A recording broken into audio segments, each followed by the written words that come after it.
بسم اللہ والحمد للہ والصلاة والسلام علی رسول اللہ وعلی آلہ واصحابہ اجمعین الی یوم الدین۔ الحمدللہ آج 1 مارچ 2020 کو سنڈے کے دن علمی و تحقیقی مجلس نمبر 105 میں 105 نمبر میں ہم نماز کا پریکٹیکل طریقہ سیکھیں گے انشاءاللہ تعالی، اور اسی طریقے کے اندر ہم نماز میں جتنے پوسچرز ہیں کس طریقے سے بنانے ہیں، کون سا رکن کیسے ادا کرنا ہے اس کو سیکھیں گے۔ اس کے بعد پھر عام نماز کا جو طریقہ ہے اس کے بعد انشاءاللہ تعالی نماز وتر کے طریقے کو، نماز جنازہ کے طریقے کو اور نماز عیدین کے طریقے کو انشاءاللہ تعالی۔ تو سب سے پہلے میں جو نماز کے لیے ہماری ریکوائرمنٹ ہے اس کو ڈسکس کرتا ہوں۔ وضو اور غسل والا معاملہ تو الگ سے ہے، یہ ساری چیزیں انڈرسٹوڈ ہیں۔ اس کے بعد جب آپ مسجد میں آئیں گے تو نماز کے لیے سب سے ضروری چیز یہ ہے کہ آپ قبلہ رخ کھڑے ہوں گے اور اپنے دماغ میں نیت کو حاضر کریں گے کہ آپ کون سی نماز پڑھنے جا رہے ہیں۔ جب تک نیت حاضر نہیں ہوگی نماز درست نہیں ہوگی۔ صحیح بخاری اور صحیح مسلم کی متفق علیہ حدیث ہے کہ اللہ کے محبوب صلی اللہ علیہ وآلہ وسلم نے فرمایا انما الاعمال بالنیات، اعمال کا دار و مدار نیتوں کے اوپر ہے۔ تو نیت کو حاضر کرنا ضروری ہے۔ زبان سے نیت کا اظہار کرنا یہ کوئی ثابت نہیں ہے، البتہ نیت کو ذہن میں حاضر کرنا کہ میں اس وقت کون سی نماز پڑھنے جا رہا ہوں، کس وقت کی نماز پڑھنے جا رہا ہوں اور کتنی رکعتیں پڑھنے جا رہا ہوں، نوافل پڑھنے جا رہا ہوں یا فرض نماز پڑھنے جا رہا ہوں، یہ ضروری ہے، ادروائز پھر نماز نہیں ہوگی۔ اور جب آپ قبلہ رخ کھڑے ہوں، اب ہم تو ڈسکس کر رہے ہیں انڈیویجول کی نماز، جب امام کے پیچھے نماز پڑھنی ہے اس کا پروٹوکول تھوڑا بہت جو ڈفرنٹ ہے، صف سیدھی کرنے کے اعتبار سے انشاءاللہ ہم پریکٹیکلی کریں گے، آپ سب لوگوں کو کھڑا کر کے انشاءاللہ تعالی۔ انڈیویجول جب کھڑے ہوں گے نماز کے لیے تو آپ نے اپنے پاؤں اتنے کھول لیں کہ نارمل جس کو کہا جاتا ہے، یعنی اگر میں اپنے اس بازو سے ایک سیدھا پرپینڈیکولر ڈرا کروں تو وہ سیدھا جا کے میرے پاؤں کے ایج کو پہنچے، نہ بہت زیادہ پاؤں کھولنے ہیں اور نہ بہت کم۔ اور عموماً اگر آپ تقریباً 10 سے 11 انچ تک کھول لیں تو وہ نارمل تصور کیے جاتے ہیں۔ جیسے ہی آپ اس سے باہر نکلیں گے تو پھر جب آپ صف میں کھڑے ہوں گے تو کندھے سے کندھا نہیں ملے گا، اور اسی طریقے سے پاؤں نہیں ملیں گے، پاؤں ملائیں گے تو کندھا آؤٹ ہو جائے گا، کندھا ملائیں گے تو پاؤں آؤٹ ہو جائے گا۔ تو یہ یعنی دونوں کو اس طریقے سے بیلنس کرنا ہے۔ مرد کے لیے یہ ضروری ہے کہ وہ اپنی شلوار کو ٹخنوں سے اوپر رکھے۔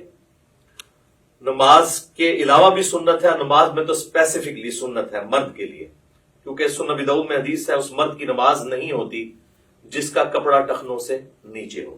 تو اس چیز کو انشور کرنا ہے کہ آپ کا کپڑا جو ہے وہ ٹخنوں سے اوپر ہے، یعنی جو لٹکانے والا کپڑا ہے۔ جرابیں اس کے اندر نہیں آتی، وہ لٹکائی نہیں جاتی، وہ پہنی ہوئی ہوتی ہے۔ اس کے بعد اگر آپ کی آستینیں وضو کی وجہ سے چڑھی ہوئی ہیں اوپر، ان آستینوں کو نیچے کریں۔ کف ثوب بھی منع ہے۔ اسی طریقے سے تہمت کو یا شلوار کو اوپر کرنے کے لیے یوں اڑیسنا، اس کو اندر کی طرف موڑنا، یہ بھی منع ہے، یہ بھی کف ثوب کے اندر آتا ہے۔ صحیح بخاری میں ان چیزوں کی ممانعت موجود ہے نبی صلی اللہ علیہ وآلہ وسلم کے ریفرنس سے۔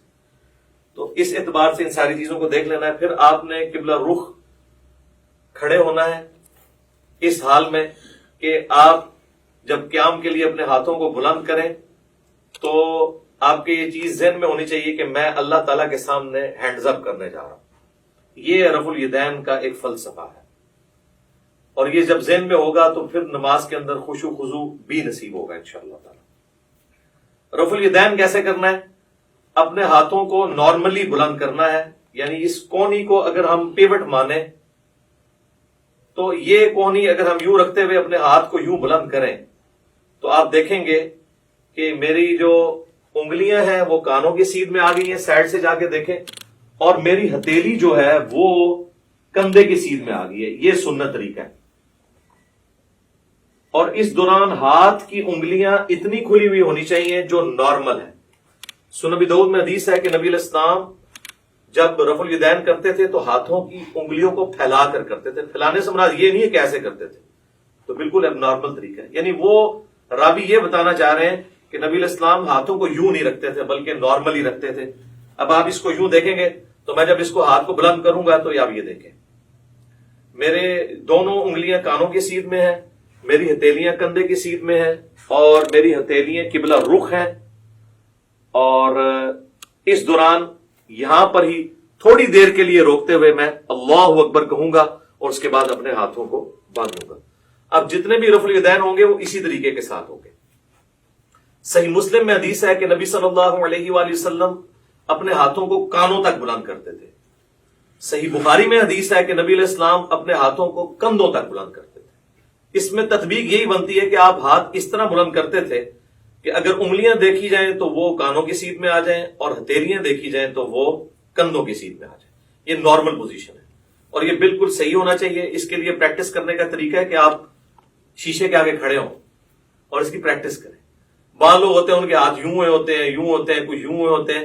یہ پریکٹس آپ کو کرنی پڑے گی. کسی کا ایک ہاتھ اونچا ہوتا ہے, نیچے ہوتا ہے, تو یہ اب مجھے جو میں یہ کر رہا ہوں میرے سامنے شیشہ نہیں ہے, یہ میری پریکٹس کی وجہ سے یہ سیدھا نظر آ رہا ہے. بعض اوقات آپ سمجھ رہے ہوں گے کہ سیدھا ہے لیکن وہ سیدھا ہوتا نہیں ہے, ٹیڑھا ہو جاتا ہے. تو اس کے لیے آپ کو پریکٹس کرنی پڑے گی. اور رفع الیدین کرتے ہوئے آپ نے اللہ اکبر کہہ کے ہاتھوں کو باندھنا ہے. یہ صحیح بخاری کے اندر یہ بھی حدیث موجود ہے کہ نبی علیہ السلام رفع الیدین کرتے اور اللہ اکبر کہتے. اور صحیح بخاری مسلم میں یہ بھی ملتا ہے کہ آپ صلی اللہ علیہ وآلہ وسلم اللہ اکبر کہتے اور رفع الیدین کرتے. لہذا اس چکر میں نہیں پڑنا کہ پہلے رفع الیدین کرنا ہے یا پہلے اللہ اکبر کہنا ہے. دونوں بیک وقت کہنے ہیں, آگے پیچھے کہنے ہیں, جس بھی طریقے سے کہیں سائملٹینیسلی آپ کہہ لیں. ہر صورتحال جو ہے وہ سنت کے مطابق ہے, کیونکہ اتنی جو باریکیاں ہیں نا وہ احادیث کے اندر نہ تو اللہ تعالیٰ کو مطلوب ہے کہ اس طرح کی رپورٹ کی جائے, نہ نبی علیہ السلام نے ان کو اس طریقے سے تعلیم فرمایا. تو یہ بڑی امپورٹنٹ چیز ہے اس حوالے سے. اللہ اکبر کہہ کے آپ نے ہاتھوں کو باندھا. اب ذرا یہ ہاتھوں کو باندھنے کی پوزیشن آپ ذرا دیکھ لیں. یہ میرا جو لیفٹ والا ہاتھ ہے یہ بعض لوگ یوں کر کے مٹھی بند کر لیتے ہیں, اس کو آپ نے یوں رکھنا ہے جو نارمل پوزیشن ہے. اس کے بعد آپ نے یہ دایاں ہاتھ بائیں ہاتھ کے اوپر یوں رکھا کہ جو نارمل پوزیشن ہے. بعض لوگ یوں کر کے پکڑ لیتے ہیں, ٹھیک ہے, اگر آسانی ہے یوں کر کے پکڑ لیں, یہ نارمل پوزیشن ہے. اور اگر آپ اس کو یوں رکھیں گے تو آپ کو رکھنے میں بھی آسانی ہوگی. یہ سنت طریقہ ہے جو صحیح بخاری کی حدیث کی روشنی میں ہمیں پتہ چلتا ہے, کیونکہ صحیح بخاری میں حدیث ہے کہ سہل ابن سعد الساعدی کہتے ہیں کہ نبی صلی اللہ علیہ وآلہ وسلم کے زمانے میں ہمیں حکم دیا جاتا تھا کہ ہم اپنا دایاں ہاتھ بائیں زیرہ کے اوپر رکھیں. اب زیرہ جو ہے یہ کونی سے لے کے انگلیوں تک ہے. اور ابو داؤد اور نسائی کے اندر حدیث ہے کہ نبی علیہ السلام نے اپنا دایاں ہاتھ بائیں رزق را سین غین کف اور ساعد پر رکھا. ساعد کہتے ہیں کف سے لے کر کونی تک. یہ کف کا لفظ تو اردو زبان میں بھی استعمال ہوتا ہے, یہ عربی کا ہے. اور یہاں انگلی سے لے کے کف تک رزق کہلاتا ہے, اور اس پورے کو ہم کہتے ہیں زیرہ. اور آپ دیکھیں پرانے زمانے میں جب جنگیں لڑی جاتی تھی تو زیرہ پہنی جاتی تھی, پورے جسم پہ بھی پہنی جاتی تھی. اور اس طرح صحیح مسلم میں اتنا ہی ملتا ہے کہ نبی علیہ السلام نے اپنا دایاں ہاتھ بائیں ہاتھ پر باندھا. ڈیٹیل بخاری میں اور ابو داؤد میں اور سنن نسائی میں ملتی ہے. مسند احمد میں روایت ہے کہ سینے پہ باندھا. اب سینے سے مراد یہ نہیں کہ آپ نے یوں کر کے باندھ لیا. سینے کی ڈیفینیشن ہے یہ نہر سے لے کر ناف تک, یہ سارے کا سارا سینہ ہے. یہ سینہ ہے. اس میں جہاں پہ بھی لائی کرے گا تو آٹومیٹکلی آپ دیکھیں جب آپ یوں کریں گے اور یوں رکھیں گے تو وہ ایک خاص پوزیشن پہ آئے گا جو نہ بہت اونچا نہ بہت نیچا. ناف سے برل یہ اوپر ہی ہے اور نہر سے کافی نیچے ہے. یہ نارمل پوزیشن ہے. اسی پوزیشن میں جب آپ جماعت کے ساتھ نماز پڑھیں گے تو پاؤں سے پاؤں بھی ملا سکیں گے اور کندھے سے کندھا بھی. جیسے ہی آپ یہ اوپر چلے گئے تو پھر یہ دیکھیں کونیاں ملیں گی, کندھا نہیں ملے گا. اسی طریقے سے میرے بھائیوں جب آپ ناف سے نیچے ہاتھ باندھتے ہیں نا تو یہ خلاف سنت ہے. اس حوالے سے جو سنن ابی داؤد کی ایک حدیث پیش کی جاتی ہے تو امام داؤد رحمہ اللہ تعالیٰ نے خود ساتھ لکھا ہے کہ اس حدیث میں ایک راوی ہیں عبد الرحمن بن اسحاق الکوفی, جس کے بارے میں نے خود احمد بن حنبل سے سنا ہے کہ وہ اس کو ضعیف کہا کرتے تھے. اور یہاں پر لوگوں نے یعنی وہ روایت تو پیش کی لیکن ساتھ جو امام کا حکم تھا اس کو سکپ کر دیا. تو ایسے بھی نہیں کریں گے، ایسے بھی نہیں کریں گے، بلکہ اس طریقے سے ہاتھ باندھیں گے جو سنت طریقہ ہے۔ یا پھر دوسرا طریقہ یہ ہے کہ وضع الیدین کی بجائے ارسال الیدین کیا جائے۔ اس کے لیے ہم پھر یوں کریں گے کہ آپ نے یوں رفع الیدین کیا، اللہ اکبر کہہ کے ایسے، بعض لوگ بالکل ایسے ساتھ ملا لیتے ہیں، بعض مٹھیاں بند کر لیتے ہیں، بعض ایسے کر کے کھڑے ہو جاتے ہیں، بالکل غلط ہے۔ بالکل نارمل پوزیشن پہ جہاں پہ آئیں گے یہ ارسال الیدین ہوگا، یہ بھی سنت ہے۔ اگرچہ اس حوالے سے جو سنن طبرانی کی روایت ہے اس میں خصیب الجحد الراوی جو ہے وہ ضعیف ہے، لیکن چونکہ موقوفہ روایتیں عبداللہ ابن زبیر سے ملتی ہیں المصنف ابن ابی شیبہ میں، بلکہ مصنف ابن ابی شیبہ میں پورا چیپٹر ہے ان صحابہ اور تابعین کا بیان جو ہاتھ باندھ کے نماز پڑھا کرتے تھے، اور ان صحابہ اور تابعین کا بیان جو ہاتھ کھول کر نماز پڑھا کرتے تھے۔ یہ دونوں طریقے سنت ہے۔ اور میں نے تو سنن ابی داؤد کی جو 730 نمبر حدیث ہے اس سے بھی یہ چیز ثابت کی ہے کہ انڈائریکٹلی ابو حمید سعدی کی جو 10 صحابہ والی حدیث ہے وہ بھی اس کو سپورٹیو ہے کہ ارسال الیدین کرنا بھی سنت ہے۔ اس پہ میرا کلپ الحمدللہ لاکھوں لوگوں نے دیکھا ہے، فیس بک کے اوپر بھی، یوٹیوب کے اوپر بھی۔ آج میں اس ڈیٹیل میں نہیں جاؤں گا، بہرحال ارسال الیدین بھی سنت ہے۔ الحمدللہ ہم دونوں طریقے سے نماز پڑھتے ہیں، کم از کم میں ایک نماز ضرور ارسال الیدین سے پڑھتا ہوں، لیکن میں وضع الیدین کو اس لیے پریفر کرتا ہوں کہ میں یہ خواہش کرتا ہوں کہ میں اللہ تعالیٰ کے سامنے اس حال میں بھی کھڑا ہوں۔ اب جو لوگ صرف ارسال الیدین کرتے ہیں وہ اس سنت سے محروم ہو جاتے ہیں، اسی طریقے سے جو لوگ رکوع کے بعد ہاتھ باندھنے کے قائل ہیں وہ بھی اس سنت سے محروم ہو جاتے ہیں۔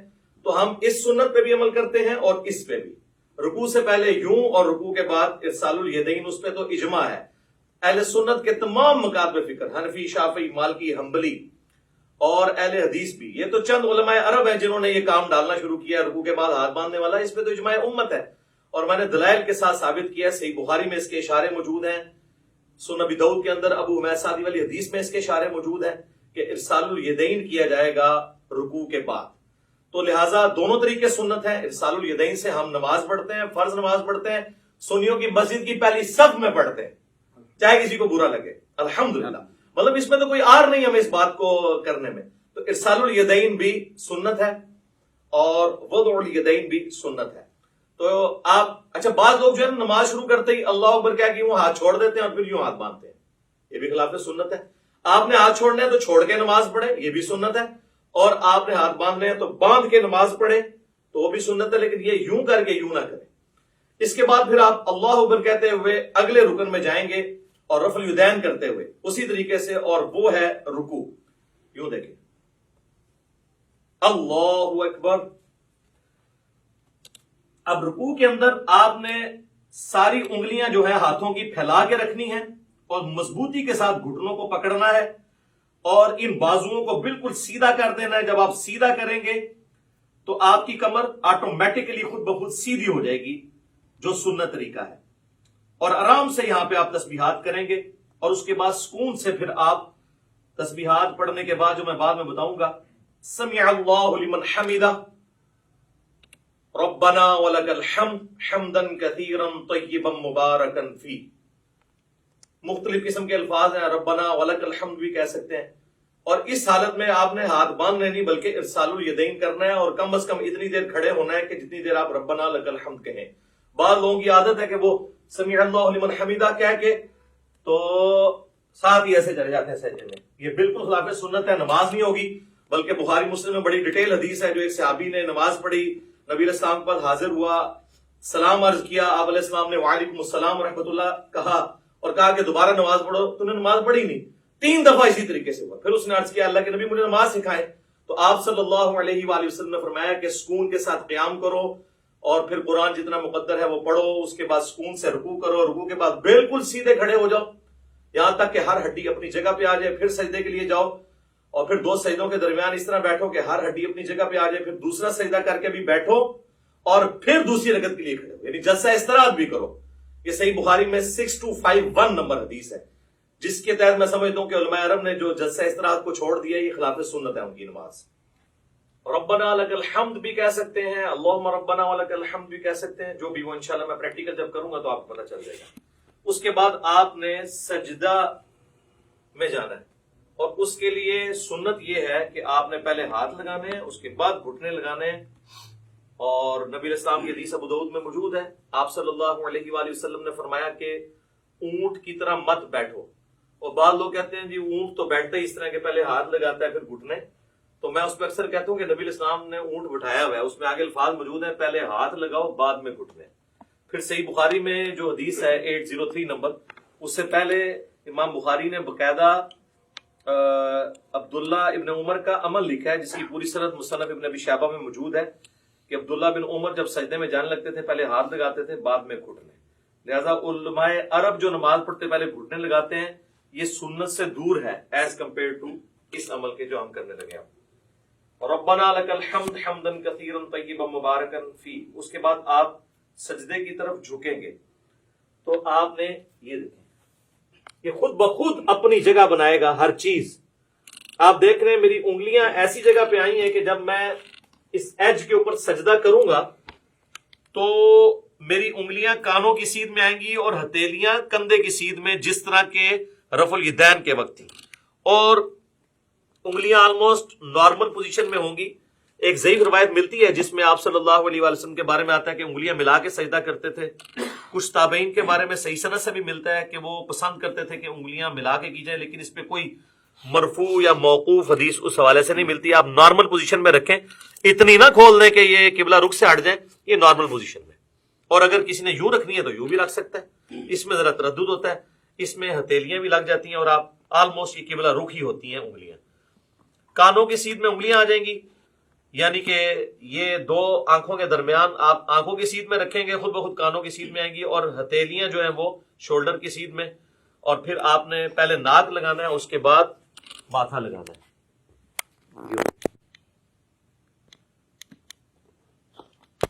اسی حالت میں سجدے کی تسبیحات آپ نے پڑھنی ہے، سبحان ربی الاعلی، یا باقی تسبیحات انشاءاللہ پڑھ کے بتا دوں گا. اور پاؤں کی انگلیاں قبلہ رخ ہونی چاہیے، دونوں ایڑیاں آپس میں جڑی ہوئی ہوں، اور ہاتھ جو ہیں وہ پہلوؤں سے الگ ہوں، رانے جو ہیں وہ پنڈلی کے جوڑ سے الگ ہوں نارمل پوزیشن کے اوپر. اور ادھر سے اگر یعنی اس میں گیپ بھی موجود ہونا چاہیے. سب سے افضل طریقہ تو یہی ہے کہ تھوڑا اور بڑا کر لیا جائے سجدہ یوں کر کے، لیکن وہ آج کل ہماری صفحے جو ڈیزائن ہے اس میں وہ بڑے والا سجدہ نہیں ہوتا جو بخاری مسلم میں آتا ہے کہ بکری کا بچہ بھی گزر سکتا تھا، وہ اعلیٰ ترین درجہ ہے. جس چیز سے منع کیا گیا نا وہ یہی ہے کہ آپ نے، بخاری مسلم میں آتا ہے کہ کونیاں زمین پہ کتے کی طرح نہیں یوں بچھانی. اور ظاہر ہے اس حکم میں مرد و عورت دونوں ہی شامل ہیں نماز کے طریقے کے اعتبار سے. تو اس کو اٹھا کے رکھنی ہے اور پہلوؤں سے الگ رکھنا ہے، پیٹ سے نہ ٹچ کریں، پیٹ جو ہے وہ یہ رانوں سے الگ رہے، اور ران اور پنڈلی کا جوڑ جو ہے یہ الگ الگ رہے. اس حالت میں آپ نے سجدہ کرنا ہے. تو یہ اس کے بعد اللہ اکبر کیا ہے کہ آپ نے جب بیٹھنا ہے تو آپ کی پوزیشن کیا ہونی چاہیے کہ آپ یہ انگلیاں قبلہ رخ ہوں، یہاں پہ بھی نارمل، یوں کرنے کی ضرورت نہیں ہے، نارمل رکھیں جہاں آپ کو آسانی رہتی ہے. اس طریقے سے بھی سنت ہے. صحیح مسلم کے اندر یہ طریقہ بھی آیا ہے اور صحیح مسلم کے اندر یہ طریقہ بھی آیا ہے. یہ دونوں طریقے سنت ہے. یہاں پہ مشہور ہے کہ جی وہ اگر کسی کی انگلیاں یوں نیچے ہو جائیں تو اس کی انگلیاں کاٹ دی جائیں، جبکہ صحیح مسلم میں کہ نبی علیہ السلام جب آخری رکعت میں تورک بیٹھتے تھے جو میں اینڈ پہ بتاؤں گا، تو اپنے بائیں ہاتھ سے اپنے گھٹنے کو لقمے کی طرح پکڑ لیتے تھے. تو یوں بھی رکھنا سنت ہے، اور جب یوں رکھیں گے تو ابو داؤد میں حدیث ملتی ہے سنن نسائی کے اندر کہ نبی علیہ السلام کی جو یہ زرہ ہے وہ ران کے ساتھ لگ جایا کرتی تھی. آپ یہ دیکھیں لگی ہوئی ہیں دونوں زریں ران کے ساتھ لگی ہوئی، اور جب یوں رکھیں گے تو پھر یہ ران سے اٹھ جائیں گی. یہ طریقہ بھی سنت ہے، اس میں کوئی فرق نہیں ہے، دونوں طریقے سنت ہیں. یہ دو سجدوں کے درمیان آپ بیٹھیں گے اور اس میں آپ نے جو تسبیحات پڑھنی ہے رب اغفر لی رب اغفر لی، اس کے علاوہ اور تسبیحات بھی ہیں. بعض لوگ یہاں پہ بھی انگلی اٹھا لیتے ہیں، وہ حدیث بھی کمزور ہے، سفیان ثوری کی تدریس کی وجہ سے انگلی نہیں اٹھانی، نارمل رکھنا ہے آپ نے. اس کے بعد پھر اللہ اکبر کہہ کے آپ نے دوسرے سجدے میں جانا ہے اور پھر اسی طریقے سے تسبیحات کرنی ہے. ناک بھی لگنا چاہیے، ماتھا بھی لگنا چاہیے، اور زمین کی سختی ہلکی سی معلوم ہونی چاہیے، بالکل نہیں ہوا میں سجدہ ہو رہا ہو. بہتر ہے مٹی والی جگہ پہ ہو تو زیادہ افضل ہے اور نبی الاسلام کو پسندیدہ بھی ہے. باقی چٹائی وغیرہ بھی جائز ہے، میں نے اس کے حوالے سے بھی کافی ویڈیوز ریکارڈڈ موجود ہیں. دوسرا سجدہ کر کے بھی آپ اللہ اکبر کر کے بیٹھیں گے. صحیح بخاری میں 6251 نمبر حدیث ہے، نبی الاسلام حکم دیتے تھے کہ نماز میں سکون کرو اس حال میں کہ تم نے بیٹھنا ہے اور اس کے بعد پھر دوسری رکعت کے لیے کھڑے ہونا ہے. اچھا، اس دوران یہ آپ دیکھیں جب دو سجدوں کے درمیان بیٹھنا ہے نا تو بایاں پاؤں لٹانا ہے اور دائیں پاؤں کو کھڑا رکھنا ہے. یہ جہاں پہ آپ کو نارمل لگے. بعض لوگوں کے پاؤں شروع سے عادت نہیں ہوتی ہے تو وہ پاؤں بےچارے جو ہیں وہ کھڑا نہیں کر سکتے، تو ان کو کبھی بعض کا ایسے کرنا پڑتا ہے. کر سکتے ہیں، جائز ہے، ایسے کر سکتے ہیں جیسے اس کو آسانی لگے یوں. لیکن سنت یہ ہے کہ دایاں پاؤں آپ کھڑے کریں گے اور بائیں کو لٹا کے اس پہ بیٹھیں گے دو سجدوں کے درمیان. پھر دوسرا سجدہ کر کے بھی ایسے ہی بیٹھیں گے اور پھر اللہ اکبر کہہ کے ہاتھوں کا سہارا لیتے ہوئے. صحیح بخاری میں حدیث ہے نبی علیہ السلام اعتماد کرتے ہوئے اٹھتے تھے. تو اعتماد کرتے ہوئے بعض لوگوں نے یہاں پہ وہ مٹھی بنانے والی وہ ایک کمزور روایت تھی، اس کا سہارا لیا. وہ کمزور روایت ہے.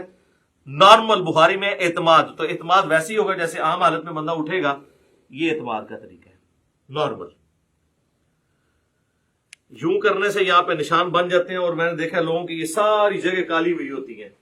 تو یہ تو اب ادھر تو آپ قالین پہ کر لیں گے، تو صحابہ کرام تو مٹی کے اوپر نماز پڑھتے تھے، تو کیا حالت ہو جاتی ہوگی اگر یہ والا کام ہو.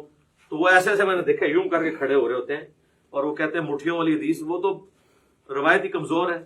بخاری میں واضح ہے کہ نبی علیہ السلام اعتماد کر کے تو دوسری رکعت کے لیے کھڑے ہوتے تھے. اور اب جب ہم نے دوسرے سجدے سے سر اٹھانا ہے اللہ اکبر کہنا ہے، لیکن یہاں بیٹھنا ہے تو کچھ نہیں پڑھنا، بس اتنی دیر بیٹھنا ہے کہ سارے اعضاء اپنی جگہ پہ آ جائے. اس کے بعد بغیر اللہ اکبر کیے ہوئے یوں کھڑے ہونا ہے اور پھر ارسال الیدین کر رہے ہیں تو ایسے کھڑے ہو کے اگلی رکعت شروع کرنی ہے، اور وضع الیدین کر رہے ہیں تو اپنے ہاتھ باندھ کے. دونوں طریقے درست ہیں. اور پھر دوسری رکعت کو آپ نے اسی طریقے سے مکمل کرنا ہے. جب دوسری رکعت میں آپ تشہد میں پہنچیں گے، آپ دیکھ رہے ہیں دوسری رکعت جو ہے رفع الیدین کے بغیر شروع ہوئی ہے. جب ہم کھڑے ہوئے ہیں تو ہم نے رفع الیدین کر کے ہاتھ نہیں باندھے بلکہ ڈائریکٹ ہاتھ باندھے. اور رکھتے جتنی ہیں وہ رفع الیدین سے شروع ہوتی ہیں، یعنی تاک رکھتے ہیں پہلی اور تیسری. دوسری اور چوتھی بغیر رفع الیدین کے شروع ہوتی ہے. لیکن جو دوسرے والے رفع الیدین ہیں رکوع میں جاتے وقت اور رکوع سے اٹھتے وقت، یہ ہر رکعت میں ہوتا ہے. ایک اور رفع الیدین بھی ہے جو انس بن مالک سے جز رفع الیدین میں امام بخاری نے نقل کیا ہے دو سجدوں کے درمیان، تابعین سے بھی ثابت ہے. وہ بالکل ہم جائز سمجھتے ہیں. اب اگر کسی نے وہ کرنا ہے، ہمارے اہل تشیع بھائی کرتے ہیں، تو پہلے سجدے سے آپ اٹھیں اللہ اکبر کہہ کے یہاں پہ بیٹھے رب اغفر لی رب اغفر لی اللہم اغفر لی وارحمنی واہدنی وعافنی وارزقنی. اس کے بعد آپ نے یوں کرنا ہے اللہ اکبر اور پھر دوسرے سجدے میں جانا. تو یہ طریقہ بھی درست ہے کیونکہ صحابہ کرام سے ثابت ہے. لیکن اکثر احادیث سجدوں کے بغیر رفع الیدین والی ہیں. یہ اکثر لوگ کہہ رہے ہوتے ہیں سجدوں میں بھی ہے، تو ہم تو سجدوں میں بھی قائل ہیں، میں تو سجدوں میں بھی کر لیتا ہوں، ارسال الیدین سے بھی نماز پڑھ لیتا ہوں، وضع الیدین سے بھی پڑھ لیتا ہوں. اس میں کوئی فرق نہیں ہے، جو سنت طریقے ثابت ہے. تو دوسری رکعت میں جب آپ بیٹھیں، اگر تو 4 رکعت والی نماز ہے تو پھر آپ یوں ہی بیٹھیں گے جس طرح آپ جلسے کے اندر بیٹھتے ہیں. دو سجدوں کے درمیان جو بیٹھنا ہے وہ جلسہ کہلاتا ہے، جس طرح رکوع کے بعد کھڑے ہونا قوما کہلاتا ہے. تو یوں کر کے بیٹھیں گے، اسی طریقے سے یہ پاؤں کھڑے ہوئے ہوں گے اور یہاں پہ آپ تشہد پڑھیں گے. اور تشہد بیٹھتے ہی آپ نے اپنی انگلی بلند کر لینی ہے. صحیح مسلم میں 4 حدیث ہیں رفع سبابہ کے اوپر، یعنی انگلی کو بلند کرنا. اس میں سنت طریقہ یہ کہ آپ نے یہ درمیان والی انگلی اور انگوٹھے کا یوں ہلکا بنانا ہے ایسے کر کے. اور ابو داؤد میں الفاظ ہے کہ نبی علیہ السلام جب انگلی اٹھاتے تھے ہلکی سی جھکی رکھتے تھے، یہ ایسے کر کے نہیں اٹھانی. اور مسلسل تشہد میں بیٹھتے ہی اس کو اٹھا لینا ہے. اور اگر آخری تشہد میں ہے تو دعاؤں میں پہنچ کے اس کو ہلکی ہلکی یوں حرکت بھی دینی ہے.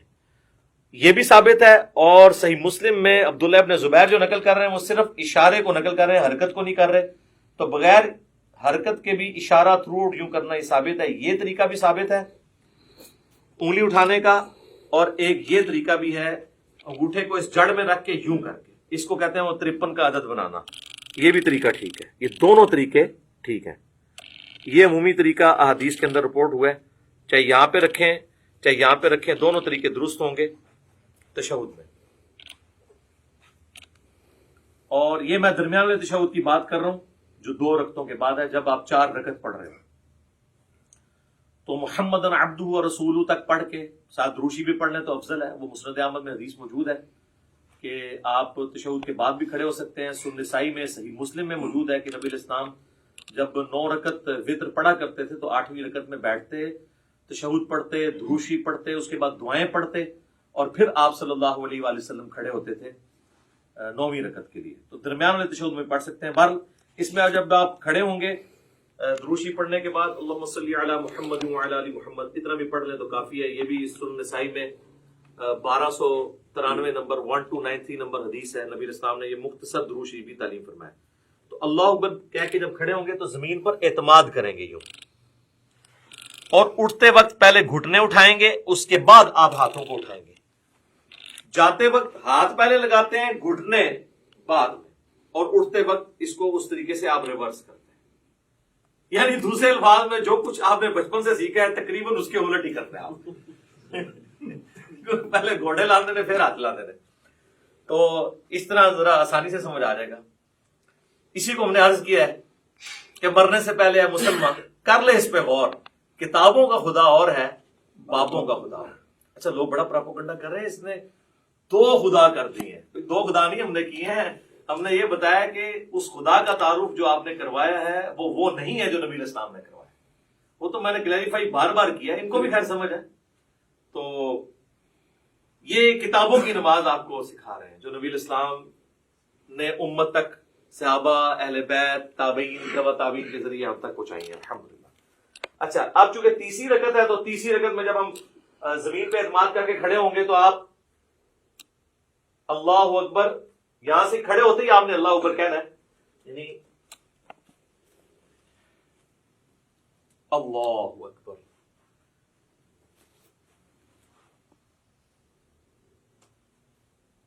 پھر وضع الیدین کر لینا ہے، یا اگر آپ نے ارسال الیدین کرنا ہے تو آپ یوں کر لیں۔ اور پھر تیسری رکعت میں جو پڑھنا ہے وہ انشاءاللہ میں پریکٹیکلی پڑھ کے بھی بتا دوں گا، سب کو پتہ ہی ہے، ہم تو پوسچرز اس وقت ڈسکس کر رہے ہیں کیسے کیسے بنانے ہیں۔ تیسری رکعت بھی اسی طریقے سے ہوگی، اور تیسری رکعت میں بھی دوسرا سجدہ کرنے کے بعد جلسے میں بیٹھ کے، جسے جلسہ استراحت کہتے ہیں، پھر آپ نے کھڑے ہونا ہے تیسری رکعت کے لیے اور چوتھی رکعت کے لیے، اور وہ رفع الیدین کے بغیر ہوگی، ڈائریکٹ ہی ہاتھ باندھیں گے یا ارسال الیدین کریں گے نارمل پوزیشن میں۔ پھر اسی طریقے سے اللہ اکبر کہہ کے آپ رکوع میں جائیں گے، پھر رکوع سے اٹھیں گے اور ربنا لک الحمد کہیں گے۔ تو چوتھی رکعت میں جب آپ دوسرا سجدہ کر کے بیٹھیں گے تو صحیح بخاری میں موجود ہے نبی صلی اللہ علیہ وآلہ وسلم تورک کیا کرتے تھے، اور اس میں الفاظ ہیں کہ چوتھی رکعت میں بیٹھتے تھے، اور ابو داؤد میں یہ الفاظ ہیں ابو حمید سعدی والی حدیث کے اندر کہ جس رکعت میں آپ نے سلام پھیرنا ہوتا تھا نا اس میں آپ تورک کرتے تھے۔ تو اس سے ہمیں یہ بات پتہ چلی کہ چاہے 4 رکعت والی نماز ہے، 3 والی ہے، 2 والی ہے، جس تشہد میں دروشی پڑھنے کے بعد آپ نے سلام پھیرنا ہے اس میں آپ نے تورک کرنا ہے۔ اور اس میں حکمت بھی ہے کہ اس میں انسان تھکتا نہیں ہے۔ تورک جو ہے یہ دایاں پاؤں آپ نے بائیں پاؤں کے نیچے سے گزار کے دائیں پاؤں کو آپ نے کھڑا کرنا ہے، اور آپ نے دائیں پاؤں کے نیچے سے بائیں پاؤں کو گزارنا ہے اس حالت میں، یہ تورک ہے۔ اور آپ یوں بھی کر سکتے ہیں۔ یہ ابو داؤد میں یہ بھی حدیث ہے کہ نبی علیہ السلام نے اپنے دونوں پاؤں ایک طرف نکال دیے، یہ ایک طرف نکالے ہوئے میں نے دونوں پاؤں، یہ بھی ٹھیک ہے، یہ بھی ٹھیک ہے۔ اس میں حکمت یہ ہے کہ جب آپ یوں بیٹھتے ہیں نا تو آخری تشہد تو چونکہ نبی علیہ السلام کا بہت زیادہ دعاؤں پہ ہوتا تھا، لمبا ہوتا تھا، اس میں آپ تھکتے نہیں ہیں۔ اس طرح بیٹھیں گے تو تھوڑی دیر کے بعد آپ کو تھکاوٹ محسوس ہونا شروع ہو جاتی ہے، الا یہ کہ بہت پتلا بندہ اس کو تو فیل نہیں ہوتا۔ تو یہ درمیان والا تشہد ہے اور یہ آخری تشہد ہے، چاہے وہ فجر کا ہو، مغرب کا ہو، عشاء کا ہو، آخری تشہد اس طریقے سے ہونا ہے۔ اور اس میں بھی آپ نے اس طرح انگلی اٹھا کے رکھنی ہے، تشہد میں مسلسل انگلی اٹھانی ہے۔ یہ جو کہتے ہیں اشہد ان لا الہ پہ اٹھاؤ، الا اللہ پہ گرا دو، یہ کوئی ثابت نہیں ہے۔ یہاں پہ رکھیں، یہ بھی سنت ہے، اور یہ صحیح مسلم میں الفاظ ہیں کہ نبی علیہ السلام جب تشہد میں بیٹھتے تو اپنا دایاں ہاتھ جو ہے وہ دانے گھٹنے کے اوپر بائیں گھٹنے پہ رکھ کے اس کو لقمے کی طرح پکڑ لیتے، جو آپ کے باپوں نے آپ کو سکھایا کہ جس کی انگلیاں نیچے ہوں انگلیاں کاٹ دی جائے، اور یہ وہ سنت ہے جو صحیح مسلم کے اندر ہے۔ ہر شے پٹھی دسی تمہیں، پھر کہتے ہیں ساڈے بابیاں نو کچھ کہتا ہے، اور کیوں کہاں میں نیوٹن نو کہاں، جنہوں نے کام پایا انہوں نے کہنا ہے نا۔ یہ بھی سنت ہے، یہ صحیح مسلم میں یہ بھی سنت آئی ہے، اور یہ بھی، یہ مسلسل اٹھا کے رکھنی ہے۔ اور ابو داؤد میں، نسائی میں آتا ہے کہ جب آپ دعاؤں میں پہنچتے تھے نا تشہد کے اینڈ پہ درود شریف کے بعد، تو ہلکا ہلکا اسے یوں حرکت بھی دیتے تھے، اور اس کے بعد جب آپ پورا تشہد دعائیں مانگ لیں گے، پھر آپ نے دائیں اور بائیں سلام پھیرنا ہے۔ اس میں جو امام مسجد حضرات ہیں وہ تو سلام یہی پھیر رہے ہوتے ہیں، السلام علیکم ورحمۃ اللہ، اور دوسرا سلام ادھر کرتے ہیں، السلام علیکم ورحمۃ اللہ۔ یہ بالکل خلاف سنت ہے۔ آپ نے دائیں طرف والے نمازیوں کو بھی، اور فرشتے ہوں تو ان کی طرف بھی سلام بھیجنا ہے، تو اس کے لیے طریقہ یہ ہے کہ آپ نے پوری گردن موڑنی ہے یوں کر کے، السلام علیکم ورحمۃ اللہ، السلام علیکم ورحمۃ اللہ۔ اچھا، عربیوں کو ایک بڑا مسئلہ ہے۔ اچھا، السلام علیکم ورحمۃ اللہ وبرکاتہ بھی ثابت ہے ابو داؤد کے اندر، دونوں طریقے درست ہیں۔ عربی جو ہے نا ہمارے اجمی لوگوں کو نا، وہ چونکہ امام کے پیچھے ہم لوگ تو عادت ہے نا کہ امام جب پہلا سلام پھیرتا ہے نا، تو جب وہ رحمت اللہ پہ پہنچتا ہے تو ہم پہلا پھیرتے ہیں، پھر وہ دوسرے کے رحمت اللہ پہ پہنچتا ہے تو ہم دوسرا پھیرتے ہیں۔ عربی کیا کرتے ہیں کہ وہ انتظار کرتے ہیں کہ امام دونوں طرف پھیرے، السلام علیکم ورحمۃ اللہ، السلام علیکم ورحمۃ اللہ، اور اس کے بعد وہ پھیرتے ہیں۔ آپ نے دیکھا وہ عرب کے ٹی وی پہ بھی جب آپ کو آواز آ رہی ہوتی ہے اس کی مکبر کی پیچھے سے، تو اور وہ یہ سمجھ رہے ہوتے ہیں کہ ہم صحیح طریقے پہ چل رہے ہیں، دونوں طریقے درست ہیں، کیونکہ آپ ہے تو پیچھے ہی ہے نا۔ جب پہلا سلام پھیرا اس کے بعد ہی آپ نے بھی پہلا پھیرا نا، تو یہ نہیں ہے کہ پورا پھیرے، اگر اس طریقے سے بھی کوئی کرنا چاہتا ہے وہ بھی ٹھیک ہے۔ یہ خام خواہ لوگوں پہ فتوے لگانا کہ وہ امام سے آپ آگے نکلے، امام سے کب آگے نکلے؟ امام نے السلام علیکم ورحمۃ اللہ کہا، اس کے بعد ہی ہم نے کہا، اور امام نے جب دوسرا پھیرا اس کے بعد ہی ہم نے کہا۔ وہ تو حدیث ہے بخاری مسلم میں کہ جو امام سے پہلے رکوع سے سر اٹھائے تو اسے ڈر جانا چاہیے کہ اللہ تعالیٰ اس کا سر جو ہے وہ گدھے کا نہ بنا دے۔ پوسچرز میں آپ نے امام سے پہلے کوئی کام نہیں کرنا، باقی جو بیچ میں پڑھنا ہے وہ آگے پیچھے ہو سکتا ہے، وہ تو نہ آپ سن رہے ہوتے ہیں اس کی، نہ وہ آپ کی سن رہا ہوتا ہے۔ کئی بار ہم تشہد ختم کر کے بیٹھ جاتے ہیں، امام کا تشہد ختم ہی نہیں ہوتا، اس میں آگے پیچھے ہو سکتا ہے، پوسچرز نہیں آپ آگے پیچھے کر سکتے۔ اور دیکھیں اللہ نے نماز میں کیا برکت رکھی ہے کہ نماز میں مسلمانوں کی یونٹی ہے، کوئی فرقہ بھی دوسرے کے پیچھے نماز پڑھ سکتا ہے، کیونکہ بیسک سٹرکچر سب کی یہی ہے 4 رکعتوں میں، پہلے قیام کے بعد رکوع، رکوع کے بعد کھڑے ہونا، اس کے بعد سجدے میں جانا، 2 سجدوں کے درمیان بیٹھنا۔ اور ایون سنی شیعہ کی کتابیں تو متفق ہیں، شیعہ بھی جو ہے وہ جلسہ اس طرح آتی ہے، یعنی دوسرے سجدے کے بعد بیٹھ کے اٹھتے ہیں، اور اہل سنت بھی جو کتاب و سنت کے فالوورز ہیں وہ اسی طریقے سے اٹھتے ہیں۔ بہرحال کوئی ڈائریکٹ اٹھے یا اس طریقے سے اٹھے، دونوں طریقوں میں وہ ایک فرقے والا دوسرے فرقے والے امام کے پیچھے نماز پڑھ سکتا ہے۔ یہ اللہ نے نماز کی حفاظت کی ہے، نماز کی بیسک سٹرکچر میں کوئی فرق نہیں ہے۔ ورنہ تو یہ ہوتا کہ شیعہ کے قیام کا وقت ہے، آپ کے رکوع کا وقت آ جائے تو پھر کس طرح ایک دوسرے کے پیچھے پڑھ سکے نماز؟ تو یہ اللہ تعالیٰ نے کم از کم بیسک سٹرکچر جو ہے، باقی جو چھوٹی موٹی چیزیں ان پہ اختلاف ہو سکتا ہے، بہتری کی طرف جانا چاہیے۔ تو یہ میں نے آپ کو ایک بلو پرنٹ پیش کر دی ہے، قیام کیسے کرنا ہے، رفع الیدین کیسے کرنا ہے، اور اسی طریقے سے سجدہ کیسے کرنا ہے، 2 سجدوں کے درمیان بیٹھنا کیسے ہے، کون کون سی چیز پہلے لگانی ہے، کون سی بعد میں، کیسے سہارا لے کے اٹھنا ہے، انگلیاں کیسے رکھنی ہے، ساری چیزیں بتا دی ہیں۔ اہل تشیع کے ہاں ایک ریناؤنڈ چیز ہے کہ وہ جب یعنی نماز کا اختتام کرتے ہیں تو 3 دفعہ اللہ اکبر ایسے ایسے کہتے ہیں، تو سلام نہیں پھیرتے، لیکن شیعہ سلام پھیرنے کے قائل بھی ہیں۔ خامنائی صاحب نے نماز پڑھائی، ثاقب اکبر صاحب نے مجھے خود کہا، میں نے ان کے پیچھے نماز پڑھی، انہوں نے دونوں طرف سلام پھیرا، دونوں طریقے درست ہیں۔ باقی اللہ اکبر پہ تو ہم بھی متفق ہیں کہ نماز کے اینڈ پہ ہم بھی بلند آواز سے اللہ اکبر کہتے ہیں۔ بخاری مسلم میں حدیث ہے کہ نبی علیہ السلام کی نماز کا مکمل ہونا اللہ اکبر کی آواز سے، تکبیر کی آواز سے پہچانا جاتا تھا، اس کے بعد آہستہ آواز سے 3 دفعہ استغفر اللہ، اور پھر اللہم انت السلام منک السلام تبارک یا ذا الجلال والاکرام۔ جو ہمارے گرین اور بلو کارڈز آپ پڑھ سکتے ہیں، سب کچھ موجود ہے اس کے اندر۔ تو یہ بیسک سٹرکچر تھی جس میں نے کوشش کی کہ آپ کو ایک اوور آل پکچر پتہ چل جائے۔ اب میں فزیکلی آپ کو نماز پڑھ کے بھی بتاؤں گا، تاکہ آپ کو پتہ چل جائے کہ اس میں نے یہ پڑھنا ہے اور اس طرح پڑھنا ہے اور کم از کم اتنا پڑھنا ہے. زیادہ تو آپ جتنا گڑ ڈالیں میٹھا ہوگا. لیکن اس لیول پہ جانے سے پہلے میں آپ کو ایک بلو پرنٹ باقی نمازوں کا بھی بتا دیتا ہوں.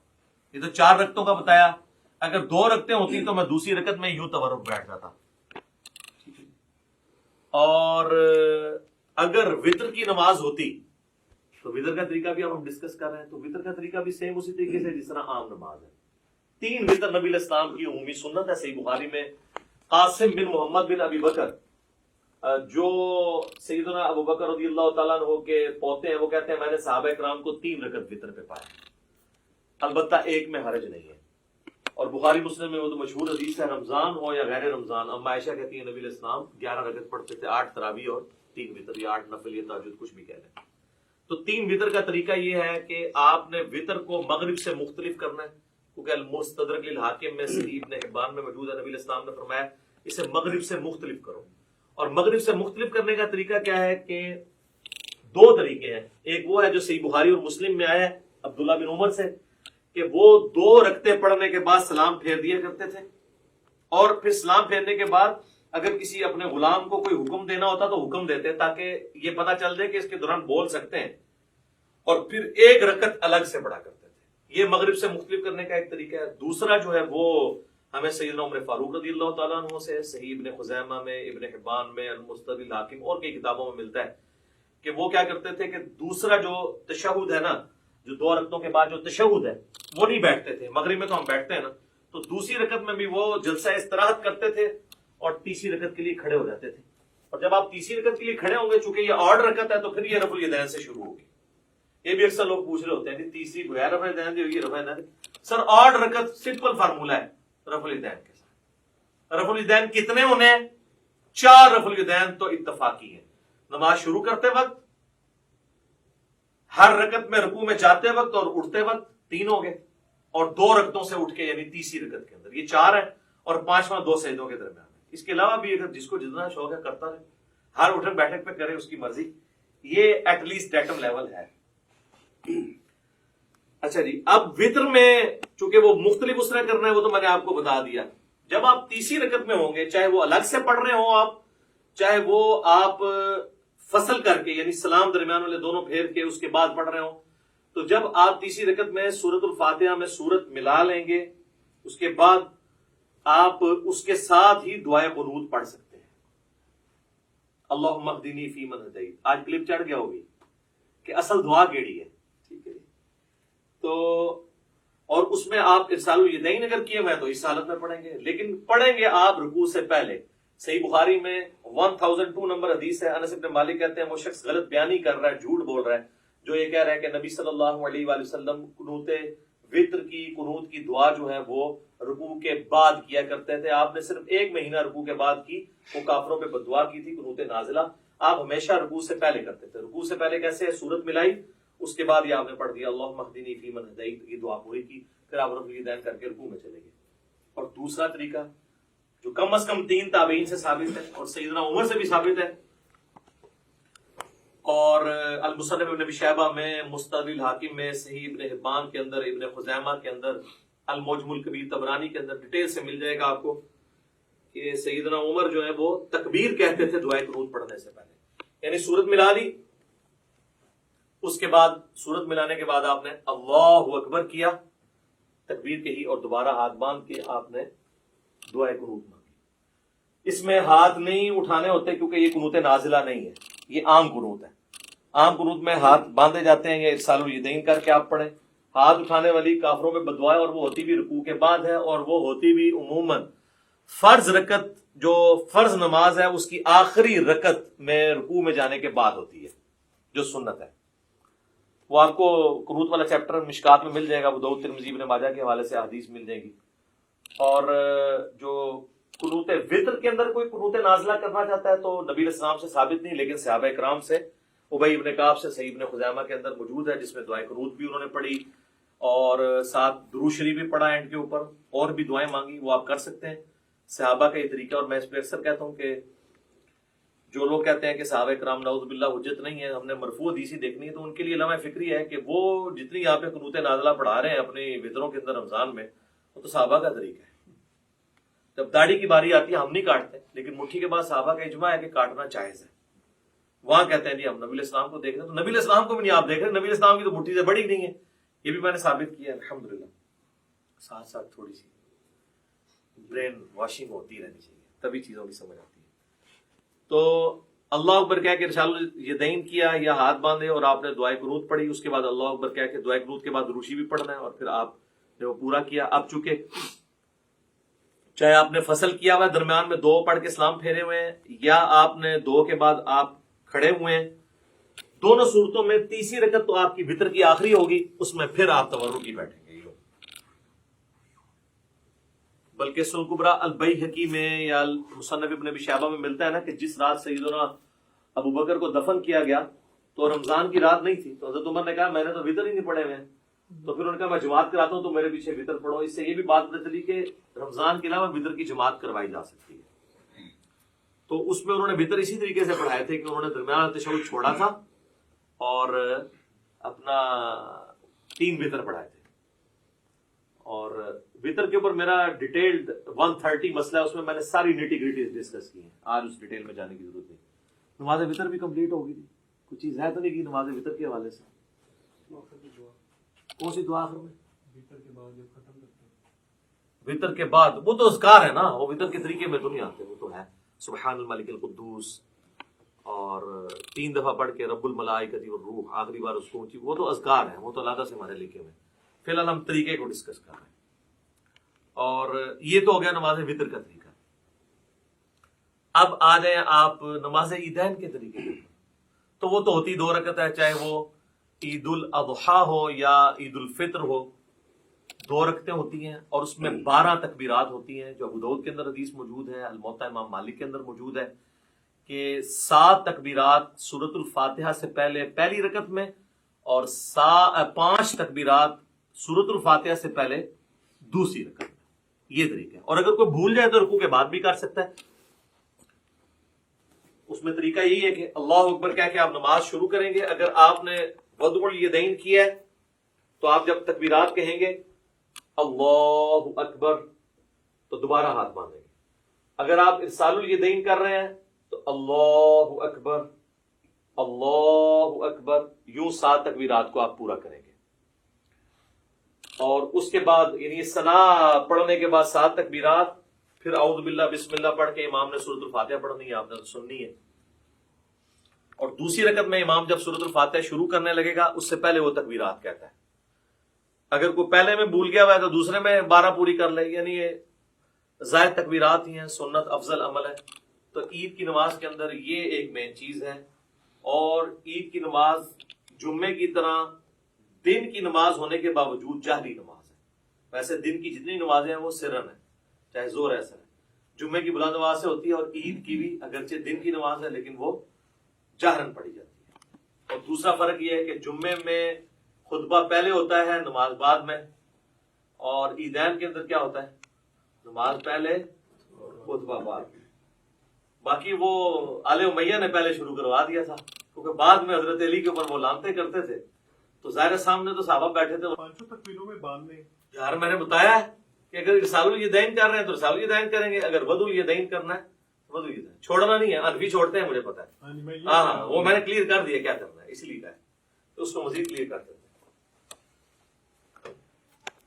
تو عید کی نماز کے اندر ہمارے حنفی بھائیوں کے اندر یہ چیز موجود ہے کہ وہ ارسال الیدین کرتے ہیں، اور آخری دفعہ جب وہ تکبیر کہتے ہیں، خیر وہ 12 تکبیریں تو کہتے بھی نہیں، وہ 6 تکبیریں کہتے ہیں، تو اس کو باندھتے ہیں۔ تو ٹھیک ہے یار، کسی بہانے چلو سال بعد یا رفع دین کر رہے ہیں کرن دو، شکر ہے کہ وہ جو گھوڑوں کی دموں والا انہوں نے ایک تماشا لگایا ہوا تھا، اور وہ کہتے تھے وہ بت رکھ کے آتے تھے، وہ ساری چیزیں ختم ہو جاتی ہیں۔ رفع الیدین نماز کا سکون برباد کرتا ہے، تو جے سال بعد وہ سکون والی نماز دی بے سکونی کرنے لگے نا، یعنی سنت کے مطابق عمل کرنے ہی لگے، تو کرنے دیں یار، باندھنا کرا دیو کدھر رفع الیدین ہونا تھا۔ عید قائم ہے تو ان کی ڈاکٹرین ختم ہے، وہ کہتے ہیں نماز کے سکون کو برباد کرتا ہے تو پھر ہر رفع الیدین کرے گا، وہ کہتے ہیں بس پہلا ٹھیک ہے، اس کے بعد جو ہے وہ برباد کرتا ہے۔ تو وہ قنوت وتر والا بھی رفع الیدین کرتے ہیں، ان کو کرنے دیں، ہم بھی کرتے ہیں، تو میں بتا رہا تھا کہ عید کی نماز کا جو پہلا خطبہ ہے انہوں نے شروع اس لیے کرایا کہ بعد میں تو یہ بھیجتے تھے لانتے، تو لوگ بھیجتے تھے ان کے اوپر لانتے، ٹھیک ہے، اور میں نے یہ بخاری مسلم سے ثابت کی ہے یہ کیا سلسلہ شروع ہوا.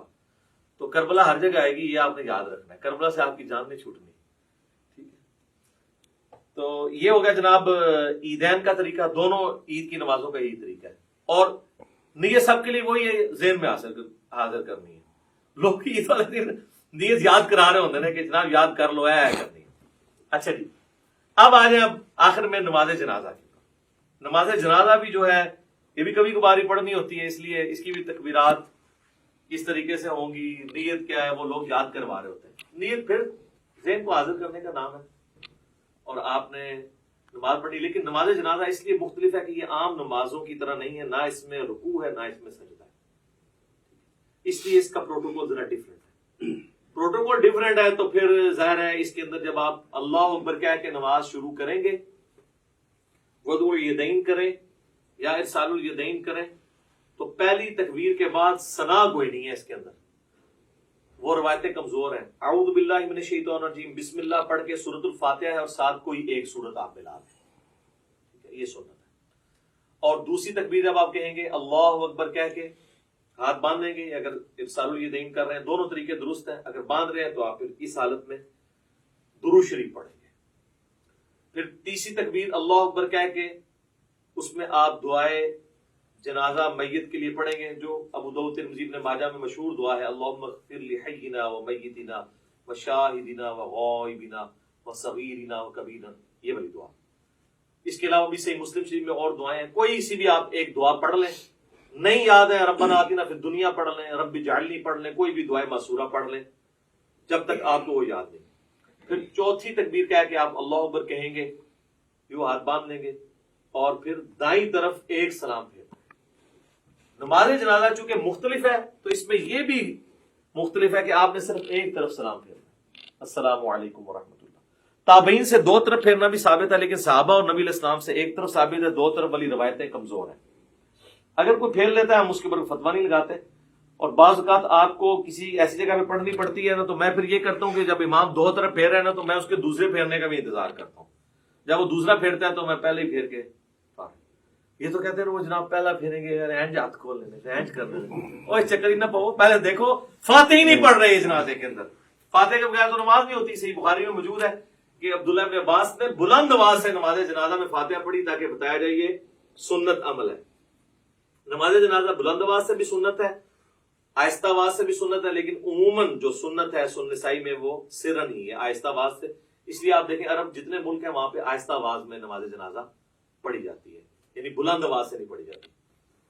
خیر یہ الگ سے ٹاپک ہے نماز جنازہ کا. یہ طریقہ ہے. صحیح مسلم میں ہے کہ نبی علیہ السلام نے ایک جنازے پہ 5 تکبیرات بھی پڑھی تھی. جب آپ 5 تکبیرات پڑھیں گے تو پھر پانچویں جو چوتھی تکبیر کے بعد سلام پھیرا تھا نا، تو چوتھی تکبیر کے بعد پھر آپ دعائیں مانگیں گے اور پانچویں کے بعد آپ پھر سلام پھیریں گے. شیعہ عموماً 5 ہی کرتے ہیں، سنی جو ہے وہ 4 ہی کرتے ہیں. ویسے شیخ زبیر صاحب کے جنازے پہ بھی 5 ہوئی تھی اور مولانا صاحب صاحب کے جنازے پہ انہوں نے وصیت کی ہوئی تھی، تکبیرات بھی 5 ہوئی تھی، سلام بھی ایک طرف پھیرا گیا. انہوں نے وصیت کی تھی کہ ہمارا جنازہ سنت کے مطابق جس طرح حرمین میں پڑھا جا رہا ہے عرب ملکوں میں ویسے پڑھانا ہے. اس وجہ سے نہیں کہ وہاں پہ جو کچھ ہو رہا ہے وہ سنت کے مطابق ہو رہا ہے، یعنی یہ کام سنت کے مطابق. تو نماز جنازہ کا یہ طریقہ ہے. اکثر لوگ ہمارے بھائیوں کو تنگ کرتے ہیں اور نماز جنازہ ریکارڈ کریں، سب کی ریکارڈ کریں، یہ ٹوٹل طریقہ ہے، نہ رکوع ہے نہ سجدہ ہے. اور پریکٹیکلی یعنی وہ جنازہ پڑھ کے بتانا ضروری نہیں ہے، بس پوسچر بتا دیا آپ خود کر لیں. اور بچپن سے ہم لوگ پڑھتے آ رہے ہیں. فرق اس میں یہی ہے کہ سورۃ الفاتحہ سورت ہے، دوسری میں درود شریف نماز والا، تیسری میں دعا ہے. بہتر ہے جنازہ والی دعا پڑھیں اور چوتھی میں آپ نے سلام پھیر دینا، یا چوتھی کے بعد بھی دعا ہے، پانچویں کے بعد سلام پھیر دیں. تو یہ ہے. اس کے بعد میت کے لیے دعا ہے قبر پہ جا کے، وہاں پہ نہیں ہے اجتماعی دعا ثابت.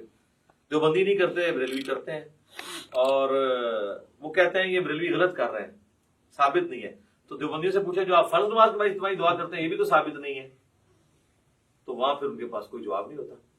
تو دونوں ہی اپنے اپنے حصے کا غلط کام کر رہے ہیں. سنت یہی ہے کہ آپ نے سنت اذکار کرنے ہیں فرض نماز کے بعد. اور میت کے لیے بدعود میں الفاظ ہیں کہ جب دفنا چکو تو اس کے لیے وہاں مغفرت کی، قبر میں سوالوں کی استقامت کے لیے دعا کرو. اور صحیح مسلم میں ڈیٹیل حدیث موجود ہے. عمر بن عاص نے تو وصیت کی تھی اتنی دیر بیٹھنا ہے میری قبر کے پاس جتنی دیر اونٹ کو نہر کر کے اس کا گوشت تقسیم کیا جاتا ہے، ایٹ لیسٹ 2 گھنٹے، کم از کم 2-2.5 گھنٹے. تو یہ سنت طریقہ ہے. یہ سارا ہو گیا جی.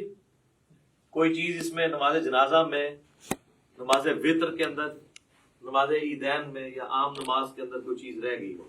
جنازے میں کوئی کسی بندے کی تکبیرات چھوٹ جائے، ہاں اس میں یہ ہے کہ جس طرح عام نماز میں تو ہمیں پتہ نا کہ اگر کوئی رکعت چھوٹ جائے تو وہ رکعت پوری کرنی ہوتی ہے، تو اس میں بھی اگر آپ کی تکبیرات چھوٹ گئی ہوئی ہیں نا تو آپ نے تکبیرات جو ہے وہ پوری کرنی ہے. اب چونکہ اگر سرن ہو رہا ہے پھر تو آپ کو پتہ ہی نہیں کون سی تکبیر چل رہی ہے، تو آپ اپنی ترتیب سے ہی کریں. آپ یہی سمجھیں وہ آپ کی پہلی ہے، آپ سورۃ الفاتحہ پڑھ لیں، اور اگر جہرن ہو رہی ہے تو آپ اسی کو فالو کریں، اور جو رہ گئی ہے امام کے سلام پھیرنے کے بعد آپ اس کو مکمل کریں ان تکبیرات کو.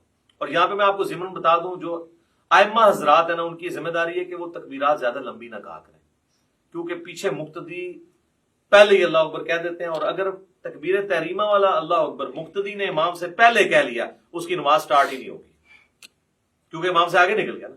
درمیان والی جو انتقال والی تکبیرات ہیں وہ تو آگے پیچھے ہو سکتی ہیں اس میں، لیکن پہلی تکبیر اگر امام سے پہلی، اب کئی امام جنازے میں، عیدین میں، عام نمازوں میں تو نہیں، زیادہ جنازے میں ہوتا ہے، وہ کرتے ہیں اللہ اکبر. اب نیچے جو بیچارہ شروع کرتا ہے، عیدین میں بھی دیکھا ہے لوگ شروع کرتے ہیں تو وہ اکبر ختم نہیں ہوتا، وہ پہلے ہاتھ باندھ دیتے ہیں یا چھوڑ دیتے ہیں.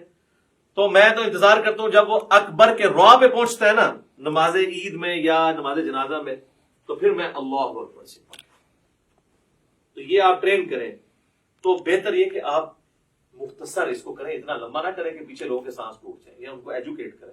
اتنا لمبا کرنے کی ضرورت کیا ہے؟ یہ تو ضرورت تھی اس وقت جب سپیکر نہیں تھے تو پیچھے تک آواز پہنچانے کے لیے کہ چلو آ ہی جائے کسی کو آواز.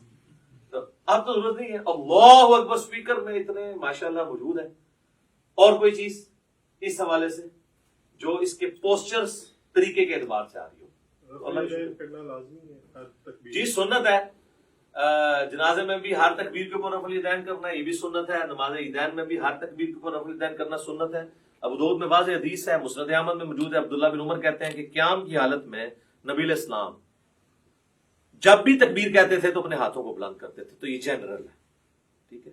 شیخ البانی کا یہ موقف ہے کہ جنازے میں عیدین میں چھوڑ بھی سکتے ہیں، اور یہاں پہ بھی جو البانی صاحب کے فالوور ہیں وہ عید کے خطبے میں کہہ رہے ہوتے ہیں چھوڑ بھی دیتے ہوں. میں خدا دا ناج حنفی سال بعد کرنے لگے جو وہ بھی چھڑان لگے ہو. کیوں اس طرح کی باتیں بتاتے ہیں جو سند سے ثابت ہی نہیں ہے؟ یہ بالکل غلط ہے. رفع الیدین تو الموجم الکبیر طبرانی پہ ہے کہ رفع الیدین کرنے پہ ہر انگلی کے عوض آپ کو 10 نیکیاں ملتی ہیں. تو اسی لیے تو ہم قنوت وتر سے پہلے بھی رفع الیدین کرتے ہیں تاکہ ہم یہ نیکیاں ضائع نہ کریں، ٹھیک ہے. تو یہ آپ 10 انگلی ہیں تو 10 ضرب 10 کر لیں. تو رفع الیدین کریں جی، وتر میں بھی کریں، عام حالت میں بھی کریں، جتنا آپ کر سکتے ہیں کریں. اب تو اللہ کا فضل ہے کہ رفع الیدین کی ایکسیپٹنس آ گئی ہے. کوئی مسجد ایسی نہیں ہے جہاں پہ آپ کو آمین اونچی کہنے والے رفع الیدین والے نہ ملیں. انقلاب تو آیا ہے نا جی، صدا تو جھوم رہی ہے طرف سے کہ نہ میں وابی نہ میں بابی، میں ہوں مسلم، علمی کتاب. اللہ کا شکر ہے لوگ کتابوں کے ساتھ جڑ گئے. چلیں جی، یہ سارا میں نے اس لیے بیان کیا تاکہ آپ کو ایک بلو پرنٹ اس حوالے سے کلیئر ہو جائے. اور اس میں اب میں پریکٹیکلی نماز پڑھ کے آپ کو بتاؤں گا تاکہ یہ پتہ بھی چلے کہ پڑھنا کس بیچ میں کیا کچھ پڑھنا ہے. اور اس میں پوسچر اس طریقے سے بناؤں گا جو میں نے آپ کو ایجوکیٹ کی ہیں، انہی پوسچرز کے مطابق میں آپ کو لے کے چل رہا ہوں گا تاکہ آپ اس سنت کے مطابق نماز کے طریقے کے اوپر عمل کر سکیں. تو اب انشاءاللہ تعالی میں پریکٹیکلی نماز پڑھ کے بتاؤں گا انشاءاللہ. اچھا میرے بھائیو، اب میں انشاءاللہ آپ کو پریکٹیکلی کم از کم 2 رکعت پڑھ کے بتاؤں گا تاکہ آپ کو پتہ چلے کہ نماز کے اندر کون کون سی تسبیحات پڑھنی ہے، ثنا کیسے پڑھنی ہے، سورۃ الفاتحہ، جو ایک کم از کم درجہ نماز کا اتنا ہونا چاہیے. باقی آپ جتنا گڑ ڈالیں گے اتنا میٹھا ہے. تو چند تسبیحات کے ساتھ میں اس کو کور کروں گا تاکہ آپ لوگ وہ چیزیں یاد بھی کر سکیں. جو لوگ سن کے یاد کرنے کے عادی ہیں ان کے لیے انشاءاللہ تعالی آسانی ہوگی انشاءاللہ تعالی. ساتھ ساتھ پوسچر بھی کور ہو جائیں گے انشاءاللہ تعالی.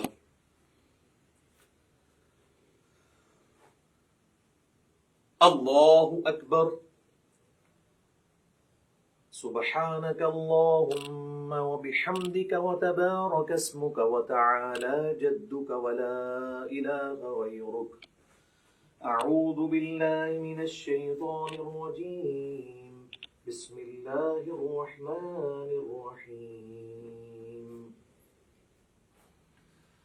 الحمد لله رب العالمين الرحمن الرحيم مالك يوم الدين إياك نعبد وإياك نستعين اهدنا الصراط المستقيم صراط الذين أنعمت عليهم غير المغضوب عليهم ولا الضالين آمين بسم الله الرحمن الرحيم قل يا أيها الكافرون لا أعبد ما تعبدون ولا أنتم عابدون ما أعبد ولا أنا عابد ما عبدتم ولا أنتم عابدون ما أعبد لكم دينكم ولي دين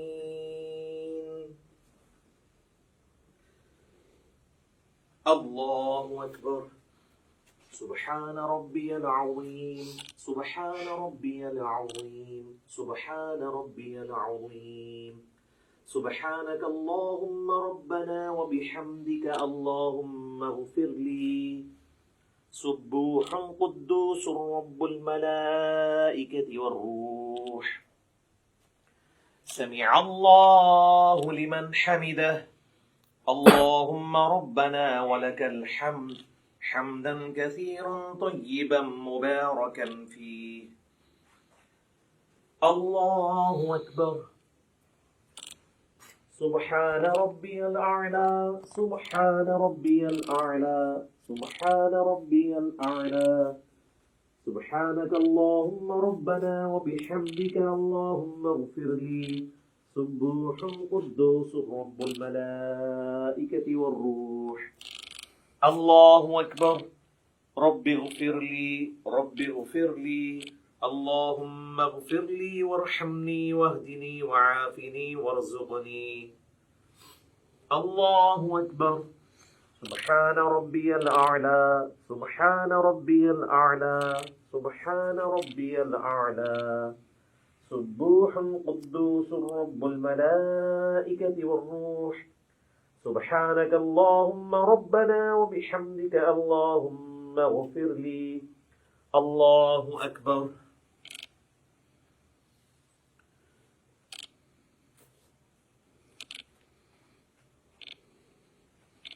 بسم الله الرحمن الرحيم الحمد لله رب العالمين الرحمن الرحيم مالك يوم الدين إياك نعبد وإياك نستعين اهدنا الصراط المستقيم صراط الذين أنعمت عليهم غير المغضوب عليهم ولا الضالين آمين بسم الله الرحمن الرحيم قل هو الله أحد الله الصمد لم يلد ولم يولد ولم يكن له كفوا أحد الله أكبر سبحان ربي العظيم سبحان ربي العظيم سبحان ربي العظيم سبوح قدوس رب الملائكة والروح سبحانك اللهم ربنا وبحمدك اللهم اغفر لي سمع الله لمن حمده اللهم ربنا ولك الحمد حمدا كثيرا طيبا مباركا فيه الله أكبر سبحان ربي الأعلى سبحان ربي الأعلى سبحان ربي الأعلى سبوح قدوس رب الملائكة والروح سبحانك اللهم ربنا وبحمدك اللهم اغفر لي الله أكبر رب اغفر لي اللهم اغفر لي وارحمني واهدني وعافني وارزقني. الله أكبر. سبحان ربي الأعلى سبحان ربي الأعلى سبحان ربي الأعلى سبوح قدوس رب الملائكة والروح. سبحانك اللهم ربنا وبحمدك اللهم اغفر لي. الله أكبر. التحيات لله والصلوات والطيبات. السلام عليك أيها النبي ورحمة الله وبركاته. السلام علينا وعلى عباد الله الصالحين. أشهد أن لا إله إلا الله وأشهد أن محمدا عبده ورسوله. اللهم صل على محمد وعلى آل محمد كما صليت على إبراهيم وعلى آل إبراهيم إنك حميد مجيد. اللهم بارك على محمد وعلى آل محمد كما باركت على إبراهيم وعلى آل إبراهيم إنك حميد مجيد. اللهم إني أعوذ بك من عذاب جهنم ومن عذاب القبر ومن فتنة المحيا والممات ومن شر فتنة المسيح الدجال. اللهم ربنا آتنا في الدنيا حسنة وفي الآخرة حسنة وقنا عذاب النار. السلام علیکم ورحمۃ اللہ. السلام علیکم ورحمۃ اللہ. اللہ اکبر. السلام علیکم. تبارک یا ذا الجلال والاکرام. اچھا، آپ لوگوں نے گھبرانا نہیں ہے. میں نے نماز کو اس کے اعلیٰ ترین درجے پہ پڑھا ہے. اگر آپ اس کو لوز درجے میں پڑھنا چاہتے ہیں تو سبحان ربی العظیم 3 دفعہ کافی ہے، سبحان ربی الاعلیٰ 3 دفعہ کافی ہے، اور 2 سجدوں کے درمیان رب اغفر لی یہ پڑھ لینا کافی ہے. باقی تشہد میں آپ نے نظر اپنی انگلی پہ رکھنی ہے. ابو داؤد میں حدیث ہے نبی علیہ السلام انگلی کی طرف دیکھتے رہتے تھے. اس طریقے سے سلام پھیرتے وقت یہاں پہ یہ یعنی اس میں آپ نے اس ریجن سے باہر نہیں جانا. باقی سنن نسائی کے اندر حدیث موجود ہے کہ نبی علیہ السلام ضرورت کے تحت بغیر گردن ہلائے ہوئے آگے یعنی دائیں بائیں بھی دیکھ لیا کرتے تھے. بعض کا ضرورت ایسی پڑ جاتی ہے، نماز کا ٹائم کتنا رہ گیا جماعت کھڑے ہونے میں، تو اس کے لیے نماز میں اگر کسی نے یوں گھڑی دیکھ لی تو بالکل جائز ہے، اس میں کوئی مسئلہ نہیں ہے. یہ کوئی ایسی چیز نہیں جو نماز کو توڑ دے. تو یہ 2 رکعت والی نماز تھی، اس لیے میں نے پہلے تشہد میں ہی تورک بیٹھ گیا. اگر یہ درمیان والا تشہد ہوتا تو میں اس طرح بیٹھتا اور عبدہ و رسولہ کے بعد اللہم صلی علی محمد وعلی آل محمد افضل ہے، یا اس کے بغیر ہی عبدہ و رسولہ کے بعد میں پھر تیسری رکعت کے لیے یوں کر کے کھڑا ہو جاتا اور پھر تیسری رکعت بھی مکمل کرتا، چوتھی کے بعد پھر تورک بیٹھتا. میں نے 2 رکعت اس لیے کی تاکہ آپ کو یہ پتہ چل جائے کہ بیچ میں پڑھنا کیا ہے. اب آپ آ جائیں نماز وتر کی طرف. نماز وتر میں بھی میں نے آپ کو پہلے بتا دیا کس طریقے سے پڑھنا ہے. اب اس کی جو آخری رکعت ہے وہی سب سے امپورٹنٹ ہے کہ جس میں آپ نے سورت ملانے کے بعد دعائے قنوت پڑھنی ہے. سنت یہی ہے کہ پہلی رکعت میں آپ سبح اسم ربک الاعلی پڑھیں، دوسری میں قل یا ایھا الکافرون، اور تیسری میں قل هو اللہ احد، اور قل اعوذ برب الفلق قل اعوذ برب الناس بھی ثابت ہے. تو بہرحال فرض کیا ہم وتر کی تیسری رکعت میں پہنچ گئے ہیں، ہم نے سورت بھی ملا لی ہے. اگر ہم وضع الیدین کر کے نماز پڑھ رہے ہیں تو میں اسی سے سٹارٹ لیتا ہوں تاکہ آپ کو پتہ چلے اس کے بعد کرنا کیا ہے. بسم اللہ الرحمن الرحیم. قل هو اللہ احد اللہ الصمد لم یلد ولم یولد ولم یکن له کفوا احد. اللہ اکبر. اللهم اهدني فيمن هديت وعافني فيمن عافيت وتولني فيمن توليت وبارك لي فيما أعطيت وقني شر ما قضيت فإنك تقضي ولا يقضى عليك إنه لا يذل من واليت ولا يعز من عاديت تباركت ربنا وتعاليت. اللهم صل على محمد وعلى آل محمد كما صليت على إبراهيم وعلى آل إبراهيم إنك حميد مجيد. اللهم بارك على محمد وعلى آل محمد كما باركت على إبراهيم وعلى آل إبراهيم إنك حميد مجيد. الله أكبر. سبحان ربي العظيم سبحان ربي العظيم سبحان ربي العظيم. سمع الله لمن حمده. اللهم ربنا ولك الحمد حمدا كثيرا طيبا مباركا فيه. پھر اسی طریقے سے آپ نے کنٹینیو کرنا ہے. یہ وہ ڈفرنس تھا. باقی جو عید کی تکبیرات ہیں وہ تو بتانے کی ضرورت نہیں ہے. سورۃ الفاتحہ سے پہلے آپ نے ہر دفعہ اللہ اکبر کہنا ہے. پھر سال الیدین کر رہے ہیں تو ہاتھ چھوڑ دینے ہیں. اگر وضو الیدین سے نماز پڑھ رہے ہیں تو ہر تکبیر کے بعد آپ نے ہاتھ باندھنے ہیں. اور یہ جو 7 تکبیریں جب ہو جائیں گی، پہلی تو نماز سٹارٹ کرنے والی ہے، جو 8ویں تکبیر وہ بن رہی ہوگی جس میں آپ نے سورہ فاتحہ شروع کرنی ہے. کیونکہ 7 پہلی میں جو ہیں وہ زائد ہیں اور 5 دوسری کے اندر زائد ہیں. اب آ جائیں نماز جنازہ. وہ تو پریکٹیکلی پڑھ کے بھی بتایا جا سکتا ہے، اتنا لمبا نہیں ہے. پہلی رکعت یعنی پہلی جو اس کی تکبیر ہے اس کے بعد اللہ اکبر کہہ کے اگر آپ وضو الیدین کر رہے ہیں تو اس حالت میں، اور ارسال الیدین کر رہے ہیں تو اس حال کے اندر آپ نے سورۃ الفاتحہ اور سورت ملانی ہے. اور دوسری میں آپ نے اللہ اکبر کہہ کے جو ہے وہ درود شریف پڑھنا ہے نماز والا. پھر اللہ اکبر کہہ کے ہر دفعہ رفع الیدین کرنا ہے. تیسری میں آپ نے جو ہے وہ دعا پڑھنی ہے، وہ میں آپ کو پڑھ کے بتا دیتا ہوں.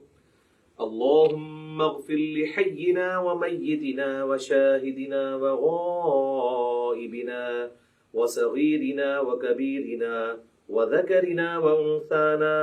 اللهم من أحييته منا فأحيه على الإسلام ومن توفيته منا فتوفه على الإيمان.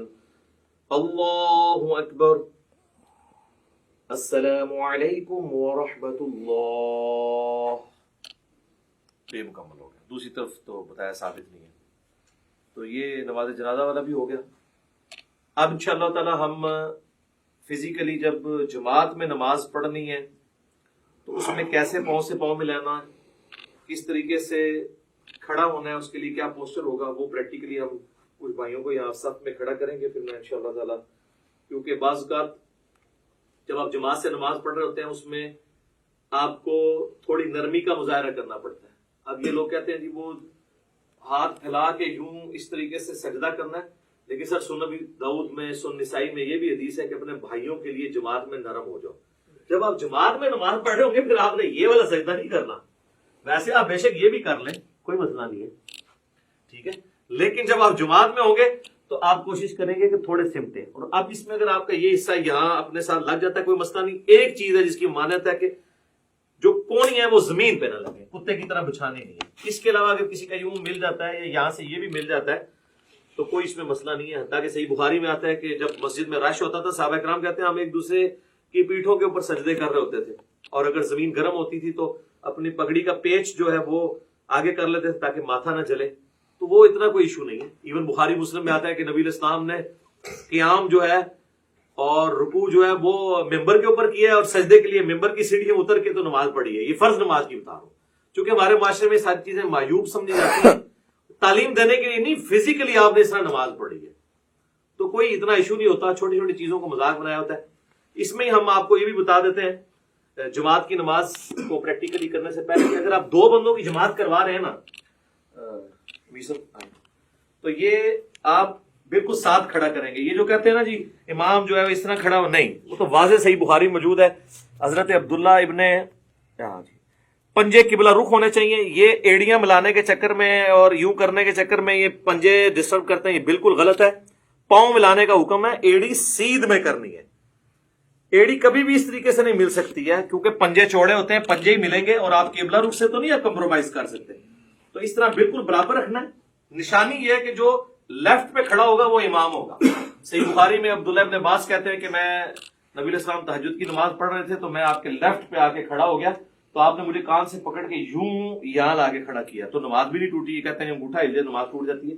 تو دائیں طرف کھڑا کیا, اس میں یہ کہیں الفاظ نہیں ہے کہ مجھے دائیں طرف تھوڑا سا پیچھے کھڑا کیا, بالکل صاف. یہ ملیں گے.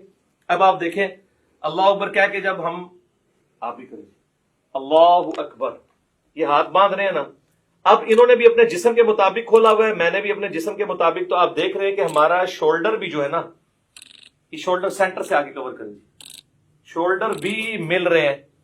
اگر میں ذرا سا پاؤں زیادہ کھول دوں گا تو ہمارے شولڈر نہیں ملیں گے. آپ یہ دیکھیں میں آپ کو پریکٹیکلی کر کے بتاتا ہوں.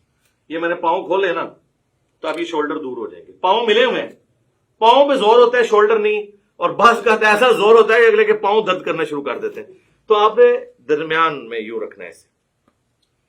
اس طریقے سے اللہ اکبر کہہ کے رکوع میں جائیں گے تو یہ ساتھ ہی رہنا ہے اس طرح, ٹھیک ہے جی. اور اب مسئلہ آئے گا جب ہم نے تورک بیٹھنا ہوگا. تو اب آپ دیکھیں جب ہم سمیع اللہ لمن حمدہ ربنا ولک الحمد کہہ کے ہم جاتے ہیں سجدے کے بعد, جب ہم تورک بیٹھنے لگیں گے نا, اگر ہم نے اتنا کھولا ہوا ہے نا, اگر میں تورک نہیں بیٹھوں گا یہ تورک کبھی بھی نہیں بیٹھ سکتے, کیونکہ یہ میرے اوپر ہی آگے گر جائیں گے, کیونکہ ایک اینگل پہ شفٹ ہوتے ہیں. تو آپ دیکھیں میں آپ تورک بیٹھنے لگوں یہ بھی بیٹھیں گے, یہ دیکھیں خود بخود اینگل سیٹ ہو گئے. اگر آپ ذرا دوسری طرح بیٹھے, میں ایسے ہی بیٹھا رہوں اور اب آپ تورک بیٹھے تو یہ میرے اوپر ہی آگے گریں گے. میں نے اب کیا نماز پڑھنی ہے؟ ایک بندہ بھی تورک چھوڑ دے. اچھا کئی لوگ وہ جماعت سے لیٹ ملتے ہیں, وہ کہتے ہیں ہماری تو درمیان والی رکعت ہے, ہم نے تورک کیوں بیٹھنا ہے؟ بھائی جب آپ امام کے پیچھے ہیں نا تو اب آپ اس جماعت کو فالو کریں. پھر یہ بھی پوچھ رہے ہوتے ہیں جی امام کی تیسری ہے ہماری دوسری, ہم رفع دین کریں یا نہ کریں؟ بھائی امام کر رہے تو آپ کریں گے, اس لیے کہ آپ اپنی پہلی رکعت میں تشہد بیٹھتے ہیں کیا؟ نہیں. لیکن جب امام کے ساتھ آپ دوسری میں آ کے بیٹھتے ہیں تو آپ کی وہ پہلی ہوتی ہے, لیکن آپ امام کی وجہ سے تشہد بیٹھ جاتے ہیں. تو باقی چیزیں بھی امام کے مطابق فالو کریں, یہ بہتر طریقہ ہے. تو یہ تورک میں یہ چیز ضروری تھی. ایک بندہ بھی ڈنڈی مارے گا تورک, اور اگر کسی نے آپ کے ساتھ والے ڈنڈی مار دی ہے تو اب بہتر یہ ہے کہ آپ اس پہ گرنے کی بجائے نا آپ بھی پھر اسی طریقے سے ہی بیٹھتے ہیں. بھائی کئی لوگ پوچھ بھی رہے ہوتے ہیں کہ جی ہم موٹے ہیں تورک نہیں بیٹھ سکتے, نماز ہو جائے گی میرے بھائی اگر کسی کے لیے. میں نے تو بڑے بڑے موٹے لوگوں کو بھی دیکھا ہے, بل وہ پھر تورک تو ایسا بیٹھتے ہیں, دو بندے نا تورک ملتے تھے نال تسی بہ جاؤ تو ان کو بالکل لحاظ نہیں ہوتا کہ ادھر والے کا کیا بن رہا ہے ادھر والے کا کیا بن رہا ہے. تو بہت موٹا بندہ ہے, موٹاپا ویسے پسند بھی نہیں ہے نا, اسی لیے پسند نہیں ہے. تو وہ یہ تورک, آپ جب تک آپ تورک آسانی سے بیٹھ رہے ہیں تو آپ سمجھ لیں آپ سمارٹ ہیں. یہ آپ کا چیک پوائنٹ ہے. جیسا میں کہتا ہوں نماز کی 3 بریکیں ہیں. ایک رفع الیدین, رفع الیدین نہ ہو تو دڑا دڑ آپ پڑھیں گے. دوسرا جلسہ استراحت, کہ آپ نے دوسری رکعت میں اٹھنے کے لیے دوسرے سجدے کے بعد بیٹھ کے اٹھنا ہے. اور تیسرا آپ جو سجدے میں جانے سے پہلے ہاتھ لگاتے ہیں. جو لوگ ہاتھ نہیں لگاتے ڈائریکٹ جاتے ہیں وہ تو بڑی تیزی سے پڑھ رہے ہوتے ہیں. یہ دیکھیں نا آپ جس نے ہاتھ لگانا ہے اس نے تو پہلے ایسے کرنا ہے. یہ 3 بریکیں نماز کی اللہ نے رکھی ہیں جس کی وجہ سے نماز کی سپیڈ کنٹرول رہتی ہے. اب انشاءاللہ تعالی ہم چند بھائیوں کو یہاں پہ صف میں کھڑا کریں گے اور چیک کریں گے کہ صف میں کتنا پاؤں کھولیں. زیادہ کھول دیں گے تو پاؤں تو ملیں گے, شولڈر نہیں ملیں گے. اور بعض ایسے ہوتے ہیں ایک پاؤں تو انہوں نے ایسے ملایا ہوتا ہے, دوسرا اتنی دور ہوتا ہے کہ سامنے والا بندہ پاؤں جوڑتے جوڑتے ایسے ہو جاتا ہے بیچارہ, اور لت درد کرنی شروع کر دیتی ہے. تو میرا خیال ہے کچھ لوگ اب جو ہے نا ادھر سے کھڑے ہونا جی, ادھر سامنے آ کے باری باری سب کو کروا لیتے ہیں نا جی. اچھا میرے بھائیو, اب انشاءاللہ تعالیٰ آپ کو پریکٹیکلی بتائیں گے کہ صف میں جب زیادہ نمازی کھڑے ہوں گے تو کس طریقے سے انہوں نے نماز پڑھنی ہے. 2 ہوں گے تو ساتھ کھڑا کرنا ہے, اور 2 سے زیادہ ہوں گے تو امام آگے ہوگا, پیچھے ہوں گے باقی. البتہ اگر میاں بیوی جماعت کروا رہے ہیں تو وہ ساتھ اپنی بیوی کو نہیں کھڑا کرے گا, بیوی ایگزیکٹ اس کے پیچھے کھڑی ہوگی. اور ترتیب یہ ہے کہ سب سے آگے جو ہے وہ مردوں کی صف ہوتی ہے, اس کے پیچھے بچوں اور غلاموں کی, اور اینڈ پہ عورتوں کی صف ہوتی ہے. تو اب یہ ہم نے صف کے اندر 1 2 3 4 5 6 7 8 9 بھائیوں کو کھڑا کیا ہے. 8 اللہ وطر ہے, وطر کو پسند کرتا ہے. آپ دیکھیں جی انہوں نے اپنے جو ہے وہ پاؤں اتنے کھولے ہوئے جتنے ان کے جسم ہے, اس سے زیادہ نہیں کھولے, ورنہ پھر ان کے کندھے نہیں ملیں گے. آپ دیکھیں ان کے پاؤں بھی ملے ہوئے ہیں اور ان کے کندھے بھی ملے ہوئے ہیں. ہاں جی پیچھے کر کے ذرا کندھے ان کے ذرا کور دکھائیں, دور سے ہی دکھا دیں. آپ ادھر ہی دیکھیں کندھے سب کے ملے ہوئے ہیں. اگر ان میں سے کسی نے ذرا سے پاؤں زیادہ کھول دیے کم, تو پھر ان کے لیے یہ تھوڑا سا ویسے ہوا ہے ان کا, ٹھیک ہے. یہ آپ نے خود ڈیسائیڈ کرنا ہے. شعیب بھائی آپ کو پاؤں زیادہ پھیلانے ہوں گے، آپ کی اوپر سے باڈی چوڑی ہے، ہاں یہ آپ نے غلط کیا ہوا ہے، اور ٹھیک ہو گیا جی. پاؤں کے پنجے قبلہ رخ ہیں، ایڑیاں سیدھ میں ہیں، اور یہ صحیح بخاری میں موجود ہے کہ صحابہ کرام کہتے ہیں کہ جب ہم صف سیدھی کرتے تو پاؤں سے پاؤں یلزقو کے الفاظ ہیں، مل جایا کرتے تھے. ایڑیاں ملیں گی، پنجے آگے پیچھے ہو سکتے ہیں. آپ دیکھ رہے ہیں کہ کسی کا پاؤں چھوٹا ہے تو اس کا پنجہ پیچھے ہے، ان کا پاؤں بڑا ہے پنجہ آگے، لیکن ایڑی سب کی سیدھ میں، ایڑی کو سیدھ میں رکھ کے سب سیدھی کرنی ہے، پنجے کو نہیں. اور ملنے پہ جب باری آئے گی تو صرف پنجے ہی ملے گا، ایڑی تو نہیں مل پائے گی. ایڑی کو ملانے کی کوشش کریں گے تو بعض لوگ ایسے کر لیتے ہیں، وہ ٹیڑھے ہو جاتے ہیں پاؤں، وہ بالکل غلط ہے، قبلے سے تو نہیں ہٹنا. ٹھیک ہے جی، یہ آپ نے مٹھی نہیں بنانی، نارمل رکھنا، ہاں ایسے نارمل. اب آپ سارے آئیں جی اس پوزیشن میں کہ آپ رفع الیدین کرنے لگے، اپنے ہاتھوں کو اس طرح بلند کریں جس طرح میں نے بتایا تھا. ہاں جی، ابھی دیکھیں جی کتنے لوگوں کی غلطیاں نکلیں گی جی کہ ان کے ہاتھ کہاں پہ. یہ دیکھیں نا، یہ آپ کا ہاتھ یوں ہوگا نا تو تب یہ دونوں ہاتھ برابر ہوں گے. جس نے پریکٹس نہیں کی ہوئی نا، ادھر بیٹھ کے یہ دیکھیں، یہ میرے سے بھی ہو جاتا تھا، یہ آپ کا ہاتھ اوپر ہے، اب آپ کا ہاتھ برابر ہے. ٹھیک ہے، ٹھیک ہے جی. اور ہاتھوں کو نارمل رکھنا ہے، اینڈ کرو. اس کا بڑا آسان طریقہ پتہ کیا ہے؟ یہ دیکھیں جی، آپ نے پریکٹس کرنی ہے نا تو آپ یوں ہاتھ رکھیں اور اس کے بعد ہاتھ کو یہ پیچھے لے کے ہیں تو پھر آپ سیدھا یعنی دیوار کے ساتھ پریکٹس کریں گے تو آپ کی پریکٹس بنے گی. ٹھیک ہوگا جی، ٹھیک ہوگی. اللہ اکبر. اب ہاتھ باندھ لیں. ہم وضع الیدین والی پہلے مثال سامنے رکھتے ہیں، اور ہاتھ جو ہیں وہ ٹھیک ہے. ویسے بعض لوگوں کی انگلیاں یہاں سے لٹکی ہوئی ہیں، بعض کی نہیں ہے. ٹھیک ہے، اس میں کوئی نہیں، جہاں آپ کو آسانی ہے معاف کریں، کوئی مسئلہ نہیں ہے، یہ کوئی اتنا مسئلہ نہیں ہے. اور یہ آپ کا کیسے ہو گیا جی؟ ایسے اس کو اگر آپ یوں کر لیں تھوڑا سا تو آپ کو آسانی ہوگی. یہ ٹھیک ہو گیا جی، بالکل ٹھیک ہے، جہاں آپ کو آسانی ہو. زبردست، ماشاء اللہ تعالیٰ. اور اگر آپ دوبارہ سے آپ تکبیر کیا کہ ارسال الیدین کریں تو کیسے کریں گے؟ آپ اللہ اکبر کہیں، اللہ اکبر. ارسال الیدین کریں گے تو نارمل ہاتھ یوں چھوڑیں گے آپ، جہاں پہ آپ کو آسانی سے جہاں پہ چھوڑتے ہیں. اگر آپ نے یوں کر کے نماز پڑھا نہیں ہے. ٹھیک ہے جزاک اللہ. اچھا یہ آگے کیوں ہے آپ کے ہاتھ سائڈ پہ کیوں نہیں ہے؟ ایک دوسرے کی ہے، دیکھو نا. چلے جہاں پہ آسانی سے آ گئے. ٹھیک ہے جی. اب آپ نے اللہ اکبر کہہ کے رکوع میں جانا ہے، رفع الیدین کریں اور رکوع میں جائیں سارے. اللہ اکبر. ہاں جی، اب رکوع میں پتہ چلے گا جی کس کس کا ٹھیک ہے. ماشاء اللہ جی، ساروں میں ٹھیک ہے، زبردست. ادھر سے شروع کریں تو پتہ چل جائے گا. یہ آپ شیشے میں پریکٹس کی ہوگی تو ٹھیک ہوگا. تھوڑا سا پیٹ جو ہے نا یہ ایسے بس ٹھیک ہے، آلموسٹ ٹھیک ہے. اور انگلیاں پھیلی ہوئی، گھٹنے کو مضبوطی سے پکڑنا ہے. اور نہ میر صاحب یہ آپ یہ سیدھی کریں، ایسے کونی بالکل سیدھی ہونی چاہیے تو تب یہ آپ کی گردن سے آئے. یہ آپ بالکل ٹھیک ہو گئے. یہ بالکل تنی بھی ہو کمان کی طرح، جس طرح ابو داؤد میں آتا ہے کہ کباڑ کی ڈوری جس طرح تنی جاتی تھی، بالکل سیدھی. ٹھیک ہے جی. آپ کو یہ پرابلم ہے جی اس طرح کرنے میں، گھٹنے کو پکڑنے میں، ایسے ایسے یہ ایسے کر کے پکڑیں گے، یوں کر کے. ٹھیک ہے جی. سمیع اللہ لمن حمدہ. ٹھیک ہے، اللہم ربنا ولک الحمد. ٹھیک ہو گیا. اور اس کے بعد اب آپ اللہ اکبر کہتے ہوئے، میں نے اللہ اکبر کہنا تو آپ نے سجدے کی طرف جانا ہے پہلے ہاتھ لگاتے ہوئے. جی اللہ اکبر. ٹھیک ہو گئی. اچھا، ابو داؤد میں ایک حدیث ہے کہ نبی علیہ السلام کی جو ہاتھ ہے نا، ہتھیلیاں، وہ کانوں کی سیدھ میں بھی چلی جاتی تھی. یعنی آپ اس کو کندھے سے آگے بھی لے کے جا سکتے ہیں. بعض لوگ کہتے ہیں جی ماتھے سے آگے نہیں انگلیاں جانی چاہیے، کوئی مسئلہ نہیں، جا سکتی ہیں. بس بہتر طریقہ وہی ہے جس طریقے سے آپ لوگوں نے کیا ہوا ہے. اب آپ دیکھیں، اب آپ چوڑا سجدہ نہیں کر سکتے، آپ لوگوں کے آپ کو ایک دوسرے کو اکاموڈیٹ کرنا پڑا ہے، تو نماز میں اسی طریقے سے کرنا ہے. اور پیچھے سے ایڑیاں سب کی جڑی ہوئی ہیں جی. ہاں جی، ایڑیاں بھی دیکھنی ہے اور پنجے قبلہ رخ ہونے چاہیے. ٹھیک ہے، ٹھیک ہے، جزاک اللہ، بہترین. اب میں اللہ اکبر کہوں گا تو آپ نے جلد سے بیٹھنا ہے. اللہ اکبر. دایاں پاؤں کھڑا کیا اور بایاں بچھا لیا. ٹھیک ہو گیا جی. اب اس میں دیکھیں کوئی نہیں، آپ دو سجدوں کے درمیان نہیں انگلی اٹھانی، انگلی تھلے رکھو. ہاں، اینڈ رکھنا ہے نارمل. اور آپ گھٹنوں تک بھی رکھ سکتے ہیں، گھٹنوں سے آگے بھی، جہاں آپ کو آسانی، اس میں کوئی نہیں ہے. اور نارمل رکھنی ہے انگلی، نہ ایسے جوڑنی، نہ ایسے. سجدے میں میں نے بتایا نہ جوڑنی، جو نارمل ہے. اچھا، اب ہم نے دوسرا سجدہ کریں اور پھر اس کے بعد آپ سب تورک بیٹھیں، کیونکہ اس طرح تو آپ بیٹھ جائیں گے، تورک بیٹھنا ہے. اب اللہ اکبر کہوں گا، دوسرا سجدہ کریں. اللہ اکبر.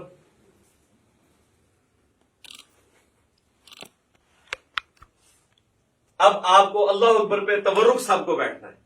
اللہ اکبر.